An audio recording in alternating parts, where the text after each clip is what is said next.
Okay, welcome to this episode of KUDEN Radio. Dashi Miller here from Weird Concepts. Got Sensei Alexander in the wings, keeping track of everybody. Anyway, before we jump into tonight's episode, I want to take a moment to talk about something that I know many students, myself included, have struggled with when it comes to understanding this concept of Kamae, right?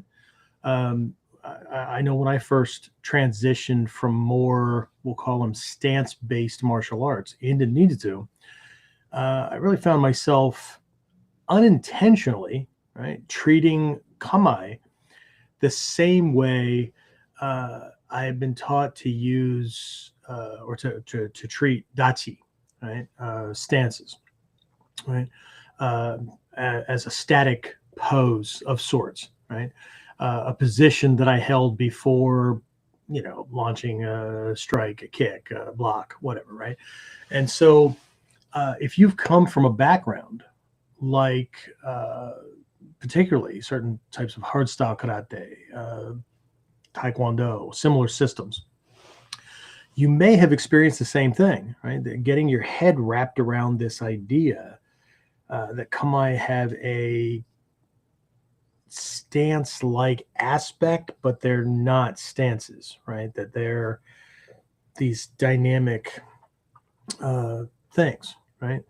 You're not alone, right? Even with all of Hatsumi Sensei's and other teachers, right? Even with their guidance and their constant reminders, whatnot, describing Kamae as living things, I still found myself trying to hold the shape, right? Do it the right way. Lots of other ways to describe it, right? But doing that rather than understanding what they were really teaching us, right? One of the things that often throw my students off is I'll ask them, what do Kamae teach you? And their brains just lock up, right? Because, Kamae is something that you learn, right? But what are they really teaching us? Okay? So it wasn't until I was introduced to the deeper idea that we don't just do Kamae, right? Instead, we're meant to become the Kamae or allow the Kamae to manifest, right? These things are not something that, like dachi, like stances, that we take up on the outside, right? These are the thing that we see on the outside is a outward manifestation, right, or a reflection of what's going on the inside, right? And so again, we're meant to become the Kamae, right? The things really began to click for me. So again, Kamae is more than just a stance, right? Even though it has a stance-like aspect, right? We really need to get our heads wrapped around this idea that a Kamae is a state of being, right? One that blends our physical position with mental readiness, right? Emotional stability, strategic intent, right? But here's the problem. In the early days, when Ninjutsu was first introduced to the West, these deeper internal aspects of Kamae often weren't emphasized enough. Right? Now I know my teachers were doing it, but if we were playing a game of telephone, and if earlier teachers were presenting it, then somewhere very early down the line, it got washed away or watered down or removed or retranslated or whatever. Right? Many students, right, and thankfully I wasn't one of them, but many students spent years unknowingly missing this crucial element. Right? I remember one time I had somebody that went to this special seminar, right, with some of the Japanese teachers that had come from Japan with Hatsumi Sensei. They went to this training and they came back and they're like, "Oh, you got to check this out! Like we just learned this, and they demonstrate this thing, and me and some of my friends that were listening to this story, because we're ready to take notes, right? And they explain this and kind of look at each other and we go, we've been doing that for years. And they're like, no, it's new. Okay. This is where we don't argue, okay? As long as people get it, right? But either way, during this episode, I want to explore this deeper understanding of Kamae, specifically using our Hicho no Kamae from the Gyokoryu, right, as a model. So that's the one we're going to focus in on. As a matter of fact, that's the focus for the training this week. Okay? I want to focus on what it really means to become the Kamae and how integrating the internal aspects, your mindset, your emotional state, your intent, those kind of things are essential for mastering this concept, right, within our art. This is what my Japanese teachers have called Kihon no Kihon. Everybody knows Kihon, right? Fundamentals, foundational. But Kihon no Kihon means fundamental of the fundamentals, right? The foundation that gives the strength and power to the foundation. The hell does that mean? Well, if we were talking about concrete, we understand, right? Concrete is very, very strong, right? But what's the recipe, right? What are the constituent parts, right? How does it get blended? Those kind of things. Because if the recipe is not right, it's not going to last very long. Okay. So I also plan to be drawing on some insights from my teacher, from Hatsumi Sensei, and other key teachers to connect these ideas to the practical use of Kamae, right, in self-protection and strategy. We're going to take a look at some much, much deeper areas. Okay. So stay tuned, and we'll dive into all that and more as soon as we get back. So the big question is this: how are self-defense and success-minded people like us, concerned citizens worried about protecting ourselves, our loved ones, and the things we care about from the monsters we know exist in the world? How do we train in a way that gives us the skills, knowledge, and understanding we need without becoming paranoid fighters or killers ourselves, and yet still allows us to be the hero protector the world needs us to be? That's the question, and this podcast will give you the answers. My name is Jeffrey Miller, and welcome to KUDEN Radio. And again, that's still my story, right? I'm going to stick to it. Anyway, so welcome. I'll recap. If you were on for the pre-intro, recap that just a little bit here in a minute, but I've got Sensei Alexander in the wings there. So anybody check in? James, anybody saying hi? Okay. Handle things before we go too far into things. No? Jared said good evening. Good evening. Morning from Greg in Australia. And awesome. Good evening from Max in the UK. Very cool. Got people checking in from all over the place. We've got students in India and Macau and spread around the Middle East and the Caribbean, which I'll be visiting here in a couple of weeks. How far are we? 8 weeks, maybe? I don't know. 7, 8 weeks.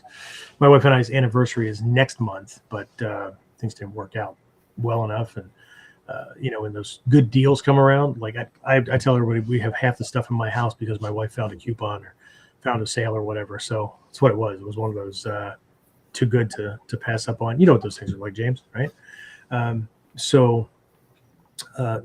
Normally for most of us, it's like training seminars or training gear or books. Or I was talking to a student today that found a book by Hatsumi Sensei that I'm hoping it's a book. She thinks it's a book that I had not heard of.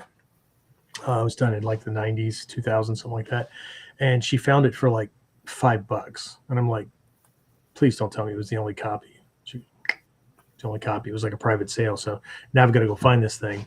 And as much as I don't want to think about this any more than anybody else wants to think about it, I'm telling you now, right? If there's Hatsumi Sensei books or whatever that are out there, you need to buy these things up now, because when things went out of print, they got jacked up by people. So it's just nature of things, right? The vultures will swoop in, and things that are $40 now will be $400, right? James, you've seen this in the past, right?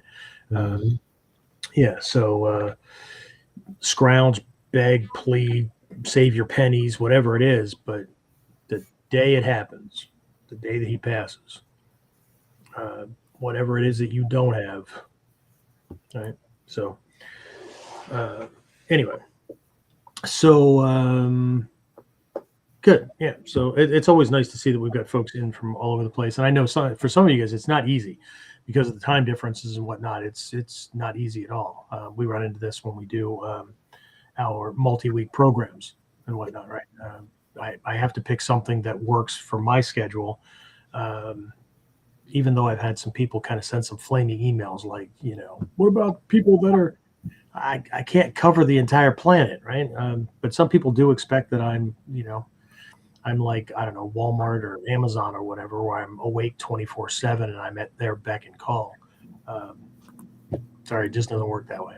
Right? Got a dojo to run, got James to appease. I've got. Anyway, all right. So we have been heavy on the mentality kind of things for a while, and it's not that we're not going to dive into that, but I think it's time that we I don't know, appease some of the inner dragons that are like, like, what are we going to talk about technique? I'm going to talk about technique, but it's it's probably not going to go the way some folks would like it to go. Martial artists and people in this realm tend to be more physically oriented, which makes perfect sense. But this is a different beast, right? Which is why we tend to lean into the terms ninpo um, over ninjutsu. I use ninjutsu a lot just because that's the search term that people put in. Um, we use ninjutsu, and when I use those two terms, they are not they're not the same. Okay, that's a part of what program. Do I lead that in on, James? Is that the Ninja no Hachimon? Play that whole first module defines nin, and if it's not entirely in that one, then definitely when we're into the taijutsu module, uh, we break that stuff down quite a bit. It's not that there isn't a lot of overlap. It's just it's not the same. Okay?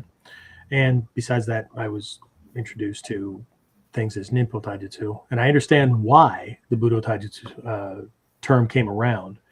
But we were supposed to graduate from that at certain levels, okay? And only certain Daishihan in Japan, that then became Soke and whatnot, um, would make the differentiation in class, which made it even harder for a lot of folks. Anyway, all right, so we are going to be focusing on Kamae. We're going to be focusing on specifically Hicho no Kamae, okay?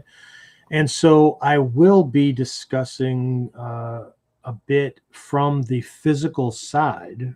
So for those of you who've been around for a while, for those of you who know the Kamae and whatnot, try to not let your mind wander. Try to not let, um, I don't know, the knowing uh, miss certain things. Um, but the crux of this all, right, is in recognizing the multidimensionality and the holistic nature of Kamae. Now we're using Hicho as the crux. We're using Hicho as the model. I may mention, I don't know, other ones, but that's not my goal. Okay, they just may come up in the flow of things. But this one, sometimes more than others, is really misunderstood because there are stances in other martial systems that look very close, if not identical, right? Cat stance, crane stance, those kind of things, right? But the application and even the dynamics and the energy involved in them, it's very different. Okay, so like Hicho is one of my like favorite things because Hicho to me encapsulates the dynamic nature of taijutsu. And like when I was learning it through another iteration, right? So I'd gone through several iterations of these things with different teachers. When I was learning it from Manaka Daishihan, when he was still at the Bujinkan, Hicho was taught in the context of Yoko Uruki, right? And how it's a bridging point, right? As a matter of fact, I just finished up one long article and a couple of smaller snippets because I broke it down into like I think there's 4 parts to the long article, 4 different perspectives, and then there's a conclusion to it. But I spun it off into 5 other smaller things that focused on each of those parts a little bit more deeply. And the theme for this week within the training is on Hicho. Tomorrow night's is more advanced, the stuff we do at the dojo. And for those of you who are in the Ninpo Master class and my Ninpo Mastery and Inner Circle programs, that one,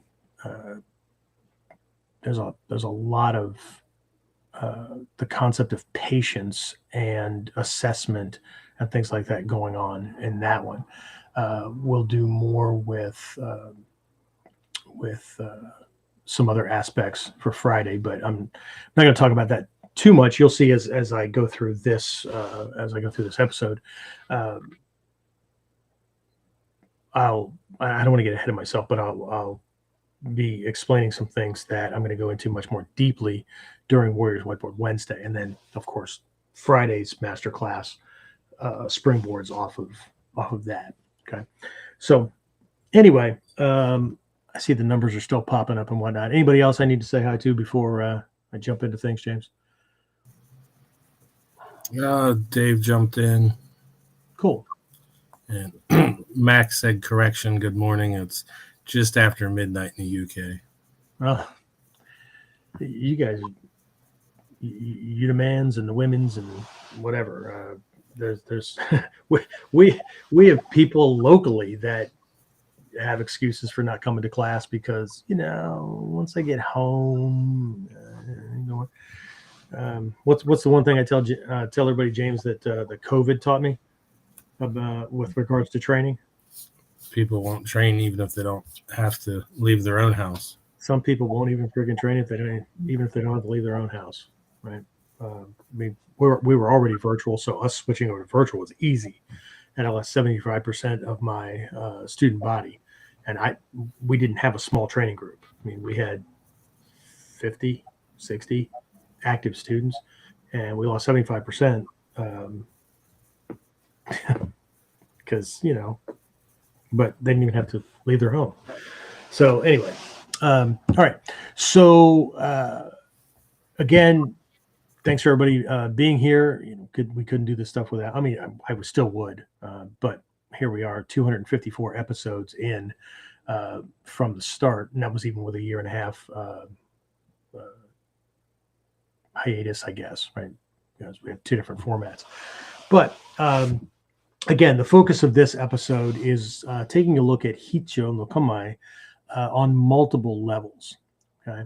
So just very briefly, for those of you who don't know it, Hicho no Kamae is one of the Sanden Kamae from the Gyokoryu, the jade or jeweled tiger school. It's both a school in and of itself. It's also a complementing opposite. That's the way the relationship kind of happens, and not just because of the way it looks, but because of the way the same person organized both lineages from the same body of knowledge. But Gyokoryu along with Kotoryu form the basis for the taijutsu within the Togakure school. Okay? So, and collectively, and I know in the Bujinkan, we tend to see the Gyokoryu as the hub of the training.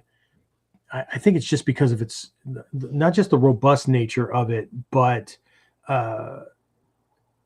based on the primary principles and concepts that Hatsumi Sensei wanted to focus on. But I see Gyoko and Koto equally there, because they handle different types of attack situations and whatnot. But either way, Hicho's one of what are known as the Sanden Kamae, along with Ichimonji no Kamae and Jumonji no Kamae. The three collectively are seen as three aspects of the same Kamae, right? So that's a whole body of knowledge right there. Okay, so you'll see once we'll make sure, if you're on the mailing list, please make sure you're on the mailing list, email list. We will once you get over and take a look at the articles and stuff, and there's more detail in those, you'll get a chance to see kind of how these things go together a little bit better. But Hicho no Kamae is a bridge. It's a bridge, not just a posture, but a state. Okay. And so it's a transitory kind of position, right? It's not just this static pose where you're standing on one leg, right? With a leg up and whatever, right? There's a lot of preemptive things that are there, but again, as I go through this, I'll start with that. But we're gonna go deep, right? We're most of what I'm going to be focusing on during this episode is internal stuff, right? Mental Kamae, emotional, spiritual Kamae, that kind of thing, and how this stuff reflects in everyday life. Of course, I am. This is KUDEN, right? This is the life transmission of things, as opposed to just being combat, right? So again, emphasis is going to be on exploring the deeper strategic, psychological, and spiritual lessons tied to Hicho. Okay, and while we'll be diving deep into these layers, right, of Kamae tonight, I'll also be breaking down how we'll be applying this practically, right, in both of this week's master classes. I'll go into that much deeper here as we move along. Okay, so whether you're focused on refining your movement or learning how to apply Hicho's principles in real-world self-defense, we got you covered, right? So hopefully you'll stick around, and I'll share more details on how you can join us for those classes a little bit later in the episode, as well as some other training as we go along. Okay, so just one last little thing here. I want to mention Hatsumi Sensei's emphasis, right, on Kamae as living, right, and adaptable, right, never static or rigid, right. As a matter of fact, I'm going to read from a quote. It's from one of the books, but just as a kind of a reminder to everyone, and for those who are fairly new, right, this stuff is important. I get it. People buy the books, they go through them maybe once. In all honesty, very few people read it cover to cover, including the footnotes, including the, whatever, because everybody wants to get to the picture sequences, right? They want to get to the technique sequences. They want to get to the cool stuff. But this is the stuff that makes that work. Okay. So this quote from Hatsumi Sensei, one of his writings, right? The body postures of taijutsu are more than utilitarian stances or formal ways of positioning the trunk and limbs. The Kamae of Ninjutsu can be best described as the physical embodiment of the mental outlook. In any living or fighting situation, the body and the consciousness it houses are constantly being subjected to the ever-progressing development of a series of present instances. In order to be the most effective in any of these situations, the mind and body should be totally in tune with each other to prevent inappropriate actions or reactions. In actuality, mind and body are mere arbitrary terms that we apply to made-up divisions of one single entity. When properly applied, the Kamae reflects the ninja's heart.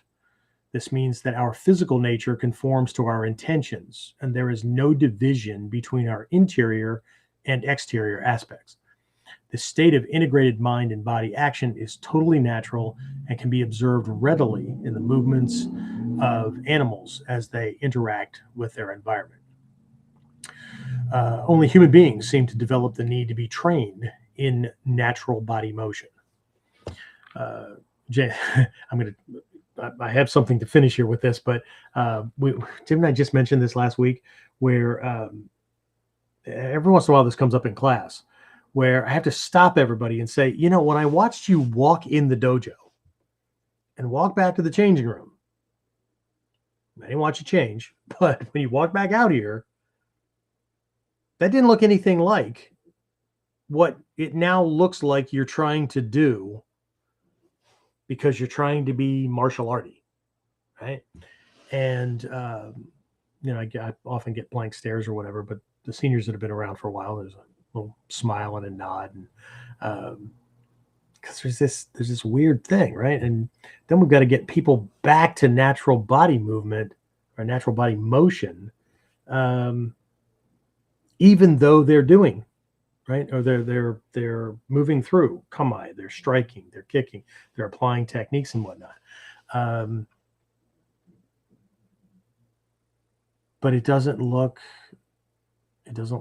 as natural as if they're just moving around, right? They're getting up out of a chair, they're going to the kitchen, they're opening a cabinet, grabbing a glass, holding it under and turning on the faucet, getting some water, going back, sitting down, grabbing the remote, changing the channel, whatever, right?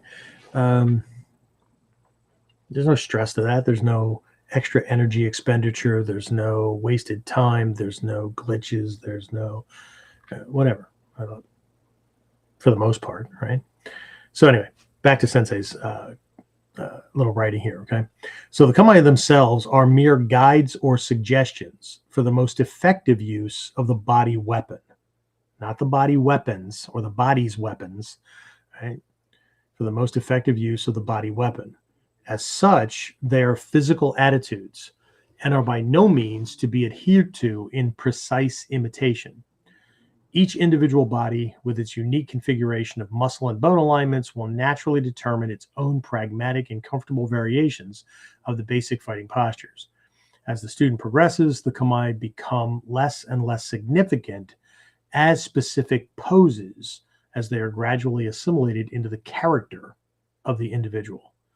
Once these fundamentals are internalized, the most advanced fighting posture becomes a no fighting posture. Okay. All right.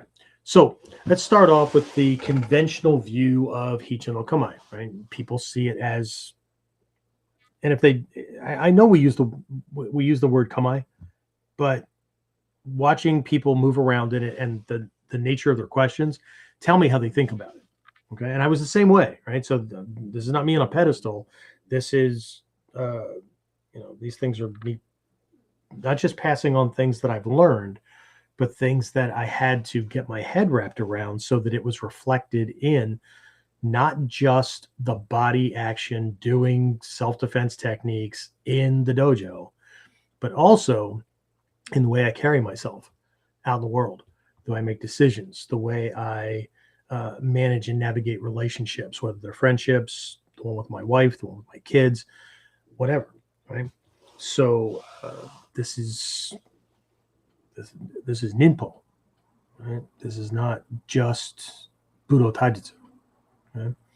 So quick review of the physical structure. Again, I'm not here to be a dancing monkey or whatever.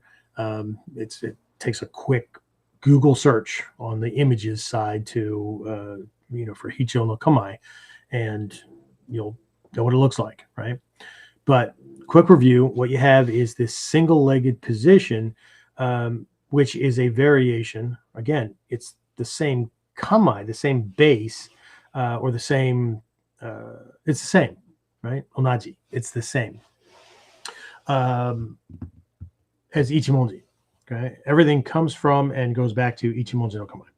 Okay, as a matter of fact, a long time ago, Hazumi Sensei said, if you cannot do Ichimonji no Kamae, then you can't do Taijutsu, which sounds stupidly obvious because, I can do this thing, I know how you're posing.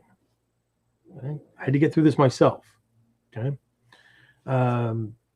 He wouldn't have said something so obvious like, if you can't take up this pose, then you can't do the rest of the art.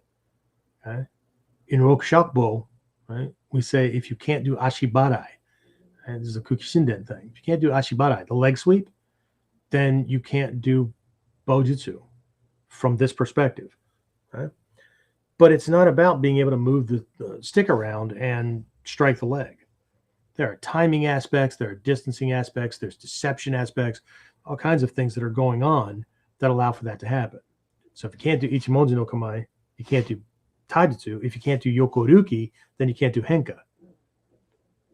But again, is it as simple as just crossing your legs and moving? No. Otherwise, that'd be like him saying, if you don't breathe, you die. Duh, right? But so we're on this. The reason I took that little Ichimonji detour is because many people have their base foot in the wrong place. Okay, their base foot, right, from heel to toe, is on the wrong angle. Okay, they may have it at a diagonal pointing forward to the outside. So if I'm standing on my right foot, it might be pointing forward and right. For some people, it's even pointing to the right, pointing straight ahead. Okay. There should be this universal L, right? Because we should be able to go to Hicho from Ichimonji without doing anything other than moving the lead leg. Okay. That includes not moving the torso first to move the leg. Okay. But to pull it back, which means the rear foot should be exactly where it was in Ichimonji. Okay.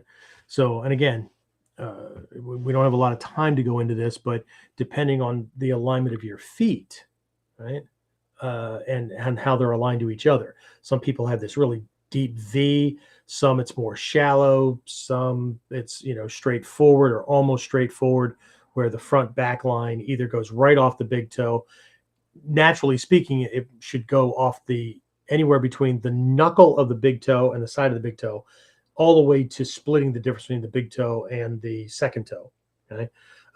But that's just based on natural human build. But again, by the time most of us come to the training, we have done sports, we've worn misfitting shoes, we've done dumb stuff and broken ourselves. We've gone through what some of my teachers have called cool dude or ethnic walking or whatever, where whatever was cool in our area or whatever, like, we picked up on and that kind of thing. So the body grows to accommodate that. Right? But by the time we come to this, we're probably the things are not aligned the way they were when we came out of the cookie tube of life. Okay. So, but the point is that in Ichimonji, there is a correct position for your body. Front foot should always point straight forward at either his core, which is his spinal column, or the target you're going to be that you're trying to acquire, right? You're going to launch a whoop ass canister on, right? The rear foot is going to be based on this alignment. Somebody who's duck-toed may have their foot forward at an angle, but that's only because of the way their hips and knees have grown. Okay. For everybody else, they're either going to be in that universal L or it's going to be more fanned out. When I first started training, I was almost on an I. My feet were that far out. Took a lot of stretching and a lot of rebuilding of the legs, targeted exercises and whatnot to bring those feet in to a more correct position without compromising the ankle and the arch and then having this kind of weird alignment, right? But it was just something that I felt was important. Most people don't feel it's important. They're just going to work with what they have.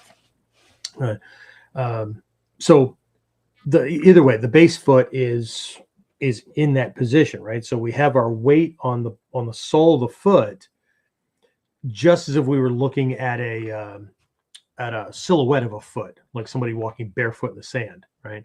So we've got the heel, side of the foot, comes around, the ball of the foot, right? Comes back around and hooks in for the arch. And then we got the little toe things, right? All 5, okay? Depending on how somebody carries themselves, right? It's not a good sign if the pinky toe is up off the floor.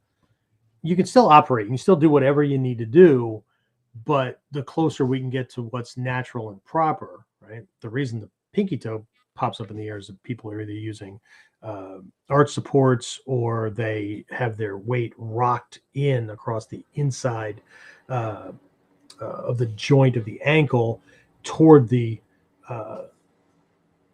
arch. And then since the big toe is doing a whole bunch of extra work, then the little toe doesn't have to do anything, and it just kind of lifts up off the floor. Okay, so we don't have to do anything. I had to figure out where I was going amiss with that kind of positioning so that the little toe settled back down and had a job to do. But either way, so we need to make sure we have that, and then we've got this alignment of hip through the knee alignment to the ankle, and then equally distributed across the base of the foot. The center of the weight and pressure is actually just forward of the shin bone alignment part of the ankle to equally disseminate things from toe pads back to the flat of the heel, right? And then the knee should be above that, slightly flexed, just like in Shizen or in Gyokoryu, known as Hira no Kamae, and then all the way up to the hip, and then up through the core of the body, right? Ears over shoulders, shoulders over hips. In this case, hip over foot, right? So we've got this centered position. But again, just like with most Kamae, the feeling in the upper body and the head should be like those old wooden toys that kids used to play with. I'm old, so I know what these things look like. But again, do a search. But imagine a string coming off the top of the spinal column through the skull, and then there's like a little bit of a lift going on, right? Just lifting up a little bit. Okay, so very, very different from like the crane stance and things in some other schools where it's just heavy and there's a lot more stability and base to it because it's a launching point for powerful kicks and stuff like that, right? But either way, we have this, and then that lead leg, right? The knee is raised. A lot of people will just pull the foot back and then they're fighting for balance. But the knee is raised because we're using the kicking muscles that are right in front of the pelvic bone, okay? So the lower abdominal muscles, right? That's not the mid muscles behind the belly button. It's the lower ones. We want to rock that pelvic bone up and forward like we're having fun. Where we're going to rock it up like we're trying to bring it up toward our chin kind of thing, right? So it's very, very low. That flattens out the lumbar, rolls the coccyx, the tailbone underneath, and so it allows things to be straight but light, okay? So the knee is raised and the foot is pulled back. You could see, and it depends on the teacher, Sena Sensei used to do this by putting the flat of the heel on the calf muscle or almost right up against the side of the knee joint, and then the toes just kind of like hanging down. I was taught to place the ball of the foot on top of the ball of the calf. And again, the leg is relaxed. It's very light, and it's just resting there, right? For people new to the Kamae, I was telling them, look, you put it there, just kind of rest it, just like let it settle, okay? That convinces your brain that it's standing on something, right? So it feels like both feet are standing on stable ground, and so you'll be less likely to fight for balance, okay? But either way, okay? So very light, okay? Very common interpretation for this is that there's a readiness to kick, to step, to evade, which is all good, okay? But Hicho no kata, Hicho no kamae, this reinforces the skill of blending offense and defense in one fluid motion, okay? So when I say there's a bridge, if we were to look at Ichimonji no Kamae, Jumonji no Kamae, and Hicho no Kamae from the Gyokoryu, these Sanden Kamae, okay? And again, this is an expedient. It's a primary first step to look at these things. Ichimonji no Kamae could be seen as an observation Kamae, okay? We're in a safe position and we're watching him, right? We're assessing, okay? But we're in a position not just of safety, but all these Kamae are traps, right? Because these angles, one of the articles that I wrote really focuses on these angles of the limb, because they allow for easy interception. But the reason for the easy interception is because we position ourselves so that, one, they're not targets. It's very difficult. If the angle's right, it's very difficult for him to access these things, to grab them, to do anything with them. That includes the lifted leg. The lifted leg should be on the same angle that the arm would be on. Okay? And I know, right? And sometimes you can see it more stretched out, like you'd see in Ichimonji. That's a guard posture. But when I want to let him in, I'm going to go from this straight out barricade. I'm going to relax that down because Gyokoryu invites a straight line attack. But what ends up happening, regardless of whether my arm is mid-level or high level, right? Because they open up and invite things to different levels. Either way, we should see this as forcing the attacker to punch over or under at least one of my limbs. And in all three of these, he has to go over both, right? So over or under, so it makes blocking easy. Even if it's accidental, it's an inadvertent flinch response because he was too fast. That flinch response is going to create a glancing kind of thing. You shouldn't have to chase things down, okay? But think of them as a trap. But Gyokoryu Ichimonji no Kamae is an observation. We would see this from an observation kind of thing, right? Jumonji is your hira, even though in Gyokoryu, what most of us call it shizen, is known as hira no Kamae because it means flat receiving, right? But Jumonji is your hira like thing. So in Jumonji, right, that's more the defensive receiving, right? Whatever you throw at me, I can handle, whatever, because I'm not chasing things, right? By all means, throw it in here. Right? Hicho is your delivering Kamae, because regardless of whether I'm punching, kicking, or stepping, to send something in his direction, to move, to set up, to deliver something from a new position or whatever, my foot's up off the ground. Okay. Anytime that we're on one leg, we're in Hicho. And since we human beings are on one leg, when we're moving from point A to point B, right? We're walking, running, whatever. Okay. Our both feet are only ever on the ground 5% of the time at best, right? For the most part, we're on one foot. Okay. And so there's this transition and whatnot. It's very, very light. Okay. So here's the key insight that I want you to take away from this. Right. While this is correct, right, this form part, right, this is only one layer of much, much deeper lessons hidden within Hicho no Kamae, right?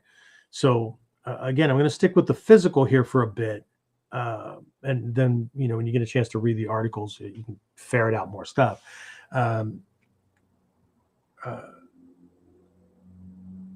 We have to remember that Kamae are outward reflections of what's going on the inside. Okay? Strategies, tactics. I just thought about a new, it's probably going to be a booklet more than a book. But just the creative juices are flowing again. So I'm going to get started on making a training resource for everybody that goes through some of the most Kamae. And since for my students between white belt and black belt, there are 5 modules, three kamae, give or take, right? Within each module, there's about 15 kamae that they have to know between white belt and first degree black belt. The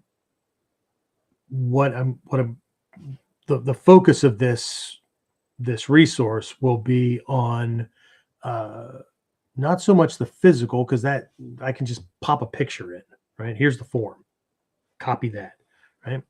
But the intent, right, or the feeling that I have in, like, what's the difference between the in feeling, right, between Seigan no Kamae and Ichimonji no Kamae, or we might call the general Ichimonji no Kamae and the Koto Ryu Seigan no Kamae, right? What's the feeling? What's going on? Why would I take that up, right?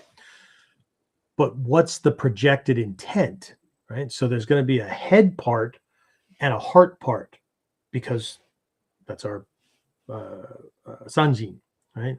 3 bodies, right? So we have a physical form that is strategic and tactical for fighting. But what's going on in the head, right? That would cause me to take that, or when I take it up, what strategy do I know that this is built for? Because we don't arbitrarily pick kamae. I mean, lots of people do, but that's not the point of kamae. The point of kamae is twofold. It's either the kamae is a reflection of the oh shit or whatever, right, it's going on the inside that tells, right? We call that kokoro no kamae the heart.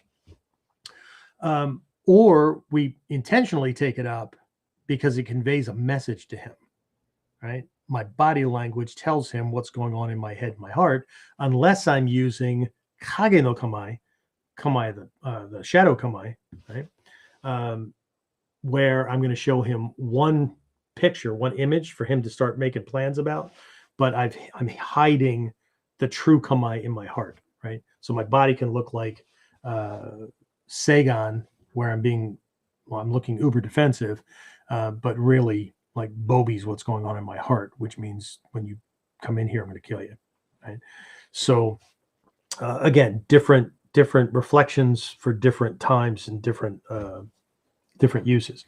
But the new tool, the new resource will line up, okay, in Gyokoryu Ichimonji no Kamae, right? Here's the form, right? The internal feeling is, I am so confident that I can win with my kamae alone. But the intent that I'm projecting to him is, if you touch me, I will kill you. Okay? So this gives everybody a chance to kind of play around with these different things so that you're not doing kamae as a physical pose. You're assuming kamae. You're becoming the kamae. It's a living thing. Right? It's a part of the defense mechanism, right? It's a weapon, as opposed to, well, I'm in this martial art as opposed to that martial art. So you guys call them stances, we call them postures. Okay, I mean, you can do whatever you want, but that cripples you, right? You're not reflecting the whole thing. Okay. So anyway, a little Hatsumi Sensei quote here for you. When properly applied, the kamae reflects the ninja's heart. This means that our physical nature conforms to our intentions, and there is no division between our interior and exterior aspects. Okay, so this underscores the integration of mind and body. Right, again, just like that longer quote that I read, right, suggesting that the true mastery of kamae involves aligning one's physical posture with mental and emotional intent, right? Mental strategy and emotional intent. The first time I was actually exposed to this idea of mastering things, like, right, just, part of this was suggesting that true mastery of kamae involves right? I remember being invited to a training session. It was supposed to be a secret training session, but it's amazing how the word gets out, even among ninja. one of the master teachers, Shrei Sensei, had been here in the States because of his position at the company that he worked at there in Nodashi. He was way back in the day. He was vice president of research and development at a place that made powder coatings. For those of you manufacturing, how this stuff works, right? They make something and then they put it in this big oven. They get sprayed with these metal particulate things, and then this oven bakes them on. I'm sure you have lots of things in your life that are metal, and right, if it comes colored and it's not shiny and silver or rusted or whatever, it's powder coated, right? If it's not painted, it's right. So once a year, twice a year, something like that, he had to travel. And sometimes he went to Canada, sometimes he came here. Some of the trips it was like half and half kind of thing. But he would stop off and at friends' dojos to help them or to train with them. He taught. So anyway, I was invited to this thing, and I remember we were doing this warm up in the beginning. Shrei Sensei has these really cool crash and burn kind of exercises where you practice ukemi, not formulaic gymnastic rolling. And anyway, so we're doing these things, and I'm rolling and stuff, and I come up, and he's standing right in front of me with this big old smile on his face, and he said, "Oh, I think you're a master of ukemi." And I said, "Really?" And he said, "I think so." Then he had this big smile and he goes, "Well, I hope so anyway." And he laughed and walked off. But that was the first time I was introduced to this idea that mastery isn't something that's just this generic thing that we're always working on, right? That we work on becoming a master of rolling. We become a master of ukemi. We become a master of kamae. We become a master of certain types of strikes or whatever, right? So it's not this weird general generic kind of thing. Anyway. So again, here's that reflection, right, of the physical, the mental, the emotional, and if we understand those, then there's work to be done in making sure that the body is positioned correctly for light, free, easy movement, freedom of movement, right? But there's also a mental form of the kamae, right? For strategy, for planning, right? And then there's also an emotional intent kind of thing, right? So, because our inner world, we can be in control of a situation and intentionally make things work, but we can also be forced into a situation, we surprised, whatever, and be shaken and have to recover, right? But again, we martial artists do our thing, right? And since most of it looks physical, there's where we lie. All right, so let's just let's play off of that. We'll move into this next piece, and then I'll take some questions after that or comments. So let's take a look at Hicho no Kamae as a weakened position. Okay, I remember I told you it was like a transitory kind of position. When I first learned Hicho no Kata, okay, and the transition, the way it's supposed to go as you learn things, you learn the Kamae, and then you learn the no Kata. Remembering that the kata, because we didn't have the standardized ones that everybody knows until like, I don't know, the mid 80s, maybe, right? What we had were a whole bunch of examples for using the kamae. So my earliest notes say either the godai, right? Suno kata, defense against, uppercut, hook punch, or they would say ichimonji no kata versus the jumonji no kata versus that kind of thing. Because that's really what the kata are, right? They're examples of using that particular kamae for controlling a situation, for doing certain things. I'm not here to, dictate who's right, who's wrong, how things are done or whatever, because I'm not the Grand Master. So anyway. And in my curriculum, we certainly do give, and as a matter of fact, I don't know if Alan's on or not, but he had a really good question tonight because he was online and saw, I think it was Mushadori. Is that right, James? Is that what we were talking about? Mushadori. Hatsumi Sensei doing one, and he goes, that's not the model that we learned. Oh, and he just kind of wrote it off as a variation, which is perfectly fine.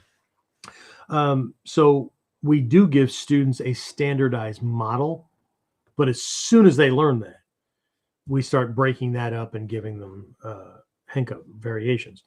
And throughout the different levels, moving from white belt, like we introduced Mushadori in Mod 2 from a long range, stretch them out, water kind of, or what some folks might call a Gono-sen setup or strategy. And then in Mod 4, when we're doing more of a wind trapping, catching kind of thing, it's the exact same arm dislocation kind of thing, but instead of doing it from Seigan or Ichimonji, like we do in Mod 2, and pulling away, creating more distance and all that, we move in through Hoko, through Hachimonji, and then catch them that way, right? So it's more almost like an attacking, distracting, catching kind of thing. So, because I'm trying to have them match things up based on emotional feel and or confinement of space or openness of space or whatever, right? So anyway, where was I going with that? So anyway, when I first learned Hicho no Kata, one way we learned it was we stood in Hicho and the punch came in. And so we did the block, we did the kick, we put it down, we came in and did the urashito, and, call it a day. Another way I learned it was we started in Ichimonji, and we shifted in a way that either, suggests that we parried something, or as we're moving around, something came open. So he comes in to, crack the ribs. And so we simultaneously pull the Hicho while blocking, kick, move in. Okay. But then we also did one when we're in Ichimonji, and because it's a very common type of an attack, especially like spar with somebody who is in a system, kung fu, taekwondo, certain types of karate and whatnot, where like sweeping is definitely in their toolbox, right?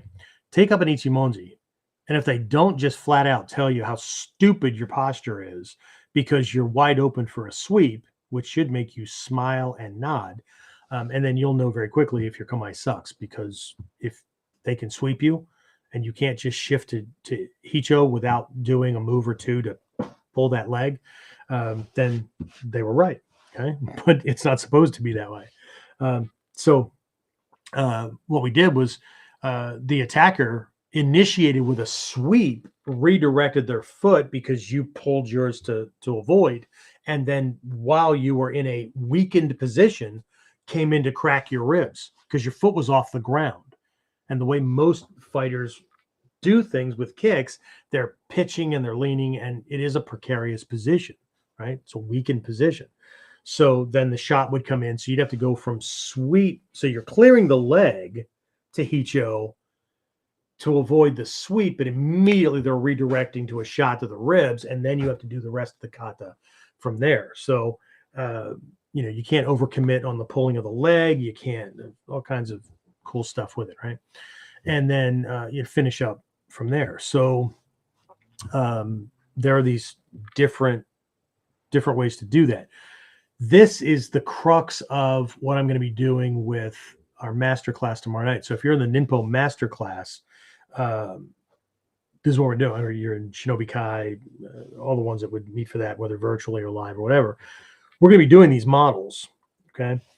But there's also, they're all going to lead to a bigger section for this as well, because again, we have to be light. And there's this, and we'll talk about this more in a bit, but a sense of calm patience when there's a sudden change or a surprise or whatever, we're caught off guard, that kind of thing, right?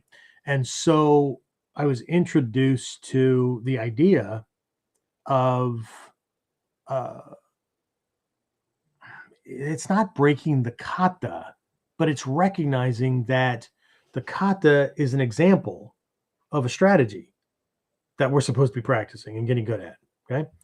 So what we end up doing is we will do the kata as is. And I'll give you the breakdown. So the people that are in class tomorrow night, you already know what we're going to be doing. Okay. But a lot of folks, they take these things at either face value or they take them as though they're sacrosanct or sacred or whatever. Like, oh, you don't fuck with these things. That's not the nature of our lineages. Okay. That's not the way this stuff is handled. Right. There are certain lineages where the Grand Master is more like a museum curator. Like their job is to make sure that shit doesn't change. Everything stays the same. Right. Hatsumi Sensei, Takama Sensei, right? The way our stuff is handled is they're charged with updating it to make sure that it's applicable in the current times. Right? It's not the same, right? Their job is to preserve the principles and concepts, not necessarily the forms. Okay. Very different from the ones where like you can't change anything. Okay. So anyway, so this final way, we're actually going to be doing two different things, and it's going to be based on one key piece in the kata, in Hicho no kata, right? Where, and again, we'll limit it based on time that we have. We're going to limit it to two possible responses that the attacker provides, or that they have, right? Knowing that in all kata, everything from the taisabaki, the evasion, to the uke nagash or uke uchi, to every move, right? There could be, based on the angle of our strike, based on whether or not he sees it coming, all kinds of things, right? Something could change. And then what happens? Well, we're going to be practicing this idea of, oh shit, something changed, right? Or it didn't change, right? We have to be in the moment. And so the we'll call it an A-B version, right? So version A is the kata happens the way it happens, right? He throws that punch, we go to Hicho, block, kick, that folds his body, which locks him in place for us. That's what its job is to lock him in place, or at a very minimum to stall the next attack that's coming, right? Because Gyokoryu is really about the guy that's coming in fast and he's coming in, everything's funneling in at you, right? Very different from Kotoryu, that's like this train is coming at you, right? Big, strong powerhouse, hence the name, knocking down the tiger, right? And you're going to need to stop him in a move or two. Okay? If you look at Kotoryu kata versus Gyokoryu kata, Kotoryu kata, only a couple of moves. Gyokoryu kata are much longer, much more drawn out because of what you're doing, right? You need to steal things from this person who has more adaptability, more speed, those kind of things, right? Koshi jutsu, affecting muscles and connector points and nerve channels and things that slow this guy down to where you can then do something to him. Kotoryu move right in against certain strikes. Was it last week we did Godin, right? Those 5 points that kind of form a crescent around the belly button, and looked at them primarily from a Kotoryu perspective, which we're going to do more at spring camp. But we also looked at it from a Gyokoryu or from a Koshijutsu perspective as well. And the nerves and all that are connected and what it does to somebody on the inside, more than just causing pain, right? Anyway, so version A will be the kata as it is. Version B will be, we do the block, we kick the ribs, and either he sees it coming and he takes a step back to avoid, or I kick him and he stumbles back out of range. So if somebody just is in the habit of just flying through the kata, where they deliver the kick and they immediately move in to do the shito, well, now he's not in range. 2, you missed or barely hit him. 3, you just gave away a secret, right? Now what? So the whole idea is having this discernment mindset going on the entire time, that when I deliver the kick, I have to recognize in time, in the present moment, do I have the shuto or do I not? Okay, so version B, he'll get knocked away, and then we need to like kind of hover in Hicho, because I don't know where the front foot's supposed to go yet. See, Hicho's very adaptable, right? One of Hatsumi Sensei's lesson on Hicho, being on the base leg, is that you're creating the ability to be mobile in this orbital space, right? Being able to move in any direction. So when the foot goes down, right, I don't know where I need to go next because I don't know where he's coming, right? So when I throw this kick, if he gets knocked away from me, I need to be able to hold. And then what we're going to do is have him come back in. And then when he comes in, we're actually going to reproduce one of the other kihon. We'll finish with that one instead of Hicho no Kata. So when he comes in, the foot will go where it needs to go to do the uke nagashi and do the next piece. But that's not the whole thing. Everybody gets version A, version B. Then the final wrap-up will be the uke gets choice. So instead of having the tori kick lightly or kick hard, because I don't need people getting their ribs cracked, the uke will decide before they ever throw the punch whether or not they're going to hold and fold, or whether they're going to stumble back and then come back in with something else. So the tori will figure out very, very quickly whether they're assumptively reacting or they're actually friggin' doing what Hicho's supposed to be doing, right? Which is operating. But this weakened position that we're looking at here is, right, can I hold that position until he comes flying back in here? Because he has to navigate that knee. He has to, there's all kinds of things going on, okay? So that's tomorrow. Friday, you'll have to see Whiteboard Wednesday, right? So anyway, again, based on Hatsumi Sensei, this is all over the place, and I keep quoting this one, right? Hatsumi Sensei's quote: "Learning a technique is not an end in and of itself, right? It merely indicates where you need to start." A lot of people are passing these memes around, right? There's what's that one? Shihan quotes, something like that, right? There's somebody that's made up a shit ton of these things, and everybody just keeps circulating them around, and it's cool to pass it around. Oh, look, Soke says, yeah, okay, but what does that mean? Okay. If we're going to be prepared for actual street use of this stuff, then we need to make sure that we're filling in the gaps, right? That we understand we don't stop at learning the technique. We have to progress through what are we training for? What are possibilities that can come up? And I fell into this trap too, making henka for henka's sake, right? Instead of building henka based on possibilities, probabilities, right? What if I kick this guy and it knocks him backwards? What if I kick this guy and he doesn't fold, right? And me charging in, he's just going to avoid it, or he's already hit me in the face or whatever, right? So I don't know what the next move is. So that leg, that kick is more of a probing, stalling kind of thing, but I'll make some assumption that I'm automatically winning. I'm going to get the response. Some people have neurological disorders and they don't feel pain, or their body doesn't have a flinch response the same way. Life conditioning, jobs, injuries, clothing they're wearing, all kinds of things, right? If we don't take these things into account, and we still think that just because we learned the technique, then we're ready for self-defense, blowing smoke up our own asses. Okay, so anyway, if we look at Hicho from a weakened position, one of those models, I explained that from, right, where he initiates with a sweep, right? So we're clearing the sweep, and so where's our head? where's our balance, where's our tension, all that kind of stuff, right?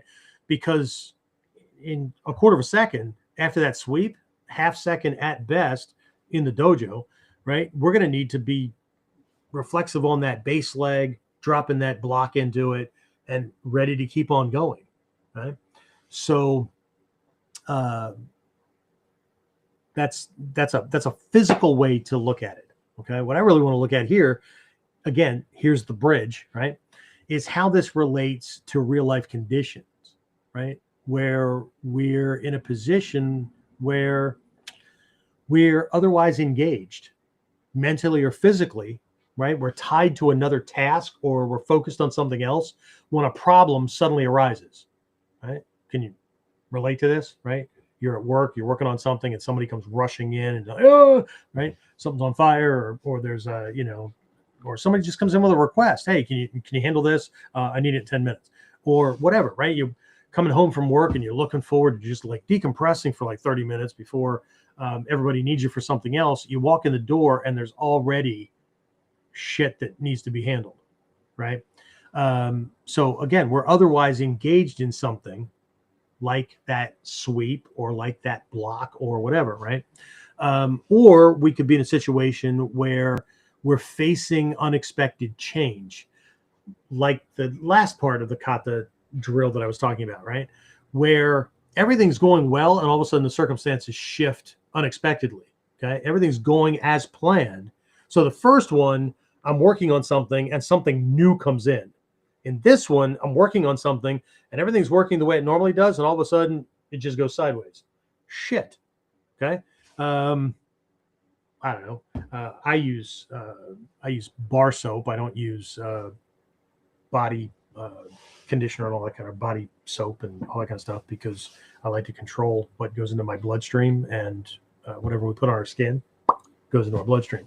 But if you've ever been using a bar soap or whatever, and you're lathering up a washcloth or directly on your body or whatever, and all of a sudden shoots out of your hand, right? And then you're like scrambling to catch this thing. Okay, it's that kind of thing, right? But what I'm looking at here is circumstances shift unexpectedly, and immediate action could worsen the outcome. Okay, where now here's an example. One of my guys, he passed away a couple of years ago from heart-related things, post-COVID, post all the shots. He was a nurse and whatnot, had a heart attack in his sleep and passed away. But years before that, really, really good at ukemi. This guy was like phenomenal with ukemi. But he went hunting with the family, and he was in a tree stand, and he was climbing down. They were going to be done for the day. He was climbing down, and his rifle slipped off his shoulder, right? The sling, right? Slipped off his shoulder, and it started dropping. Well, he chased it down the tree, like almost upside down. Okay. To the point where he could not do proper ukemi. He hit his shoulder, ended up, for anybody that knows him, he started out bad shoulder injury that healed, and then over time, Shoshi Whistler and his shiatsu and all that kind of stuff got things into a better position. But what ended up happening was he defaulted to a warning that he got when he was much, much younger, right? Drop your weapon, whatever, right? And so when he slipped and was going down, instead of focusing on ukemi, he defaulted to a much younger him under threat from his grandfather or whatever, and tried to save the weapon. So again, things shift unexpectedly. An immediate action, that's what happened. It was an instinctive, just save the gun no matter what. It worsened the outcome. Okay. So again, just like that one model I was talking about where we kick and he doesn't fold, he drifts back. Well, if I just freaking charge in to do that knife hand, right? Now I'm the one sending something out. He can use that against me, right? So, right, facing unexpected change. Okay. And the other thing that could happen is we're in a situation where we are unable to act immediately. Okay. We're doing something pops up and we just cannot drop what we're doing. We can't just like change on a dime, right? So in this case, situation requires patience. It requires timing. It requires the strategic ability to put up with whatever's going on until the right moment, right? We're here with this big ass bill that was unexpected and whatnot. And like, I can't call a plumber today, right? I payday's Friday, right? And so I'm going to have to figure out something, right? I remember a time we just got back from the military, and the hot water heater in the house went out in the wintertime, and we were renting. Landlord couldn't get in until the following weekend and stuff. So for that week, we were going back and forth to my in-laws' house to take showers, right? Because we could heat up water for cooking and stuff, right? Stove was fine, but there's no hot water for showering and stuff. So we were back and forth, handling that kind of thing. Okay.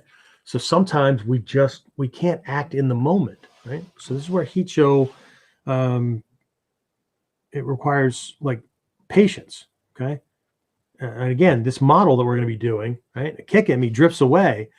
I could put my foot down. I could step in a certain direction or whatever, but what's he going to do? He's going to freaking chase me down. Why? Because I just showed him where I'm going, right? He's going to punch me where I am. So remember, all of our stuff, all of our responses, almost all of our responses, I would say 90%, we execute our move while he's busy doing something else, falling down, missing, whatever, right? Responding to an uke nagashi or an uke uchi, whatever, right? This is not trading shots. So that's where this one, the version B, right? I kick and he drifts back. No matter how much I need to move or want to move or whatever, I don't know what he's going to do next. So I need to wait until the moment when he attacks. Now I know where to step, which uke nagashi to apply, which kihon, who knows? We'll probably end up doing ganseki or something like that, just because ganseki or muso dori or something. But either way, there's this thing, right? So this is an example from Gyokoryu strategy, right? Gyokoryu's footwork emphasizes staying mobile and prepared, right? Rather than planting into a static defensive structure, rather than jumping the gun, right? Togakure, right? If that kick were to happen or whatever, shit, I'm going to bail. I'm going to like double, triple the distance. I'm either going to leap or I'm going to drop into a roll or whatever. So now he needs to close in again, but I'm back into a better position where I can handle. But in a very, very close range situation, right, where he doesn't move back very far, or I deliver that kick and I forgot, shit, it's January where I live, and he's wearing a parka. And I kick and the coat absorbed everything, or he's wearing biker leathers or whatever, and there's barely a flinch, and now he's pissed off and he flies in even faster. Charging in with the finishing move with that urashito would be that's not just a bad life choice. That's fucking stupid. Okay, so we have to be careful that we're not memorizing these things for the sake of memorizing these things. Okay, they're a place to start. Okay. So again, I know from experience, right, that this shift from seeing Kamae as a fixed position to really becoming the Kamae, right? Us becoming the Kamae can take time. I get that, right? And that's why, like I said, tomorrow night's masterclass and Fridays, right, as we do more of the tactical stuff with Whiteboard Wednesday, I'm going to be walking folks through specific exercises to help make that mental shift, right? And more importantly, how to use Hicho strategically, okay, to control the opponent's perceptions and options and whatnot in a real world situation. I mean, that's my focus with my people. So and again, if you've ever felt like you freeze up or you struggle to apply techniques, training, whatever, when something suddenly becomes unpredictable, then this is probably not something you're going to want to miss, right? So anyway, we'll just keep moving here. Something to round out this little part here, and then we'll open it up to questions and comments. Something from Takama Sensei, right? The importance of maintaining kudai dori, right? Spatial awareness. Kudai dori is to catch, to seize, to grasp, right? Kudai is often just translated to space, but it's not just space. It has a distance spatial quality, but it also has a timing quality. There's a rhythm quality, that kind of thing. So kudai dori is catching, to me, it's more like catching the moment, catching the best opportunity, catching that thing, right? So the importance of maintaining kudai dori, the ability to mentally and physically position oneself in a way that leverages the opponent's emotional and mental state against them.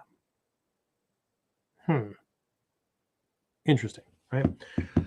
Okay, part 3, we're going to take a look at the flying bird analogy. But before we do that, let me shift my screen here. Sorry, I've been going off my notes. So, James, 'tis time. Questions, comments, complaints? I say you're full of shit. Whatever.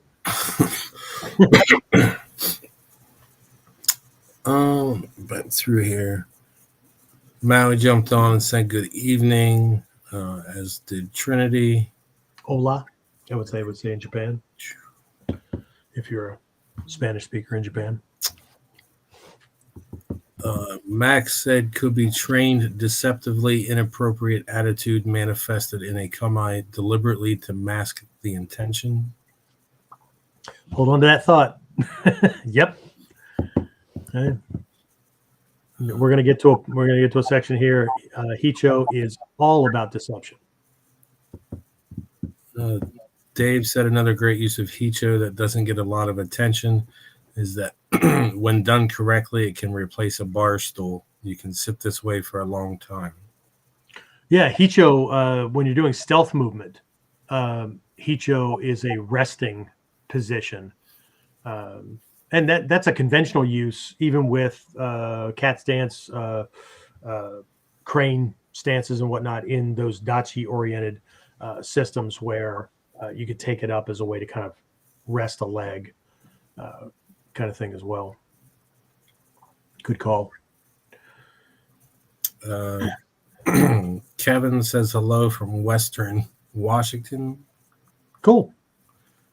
Like Washington State, like the place that gets more rain than sun. And Trinity said, I like the point you made about taking that extra pause or moment to truly know what move to make. I was reading a book called How to Sit. Cool. Okay, so I'm going to take a little segue here. This isn't in my notes, but for those of you who are going through my program, very early on, I think it's Mod 2, you're introduced to something that we call the 5 Ds of effective self-defense.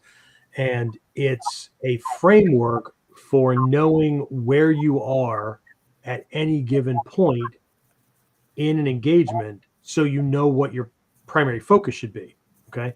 So we call them the 5 Ds. They didn't start out that way. They started out as Kamae,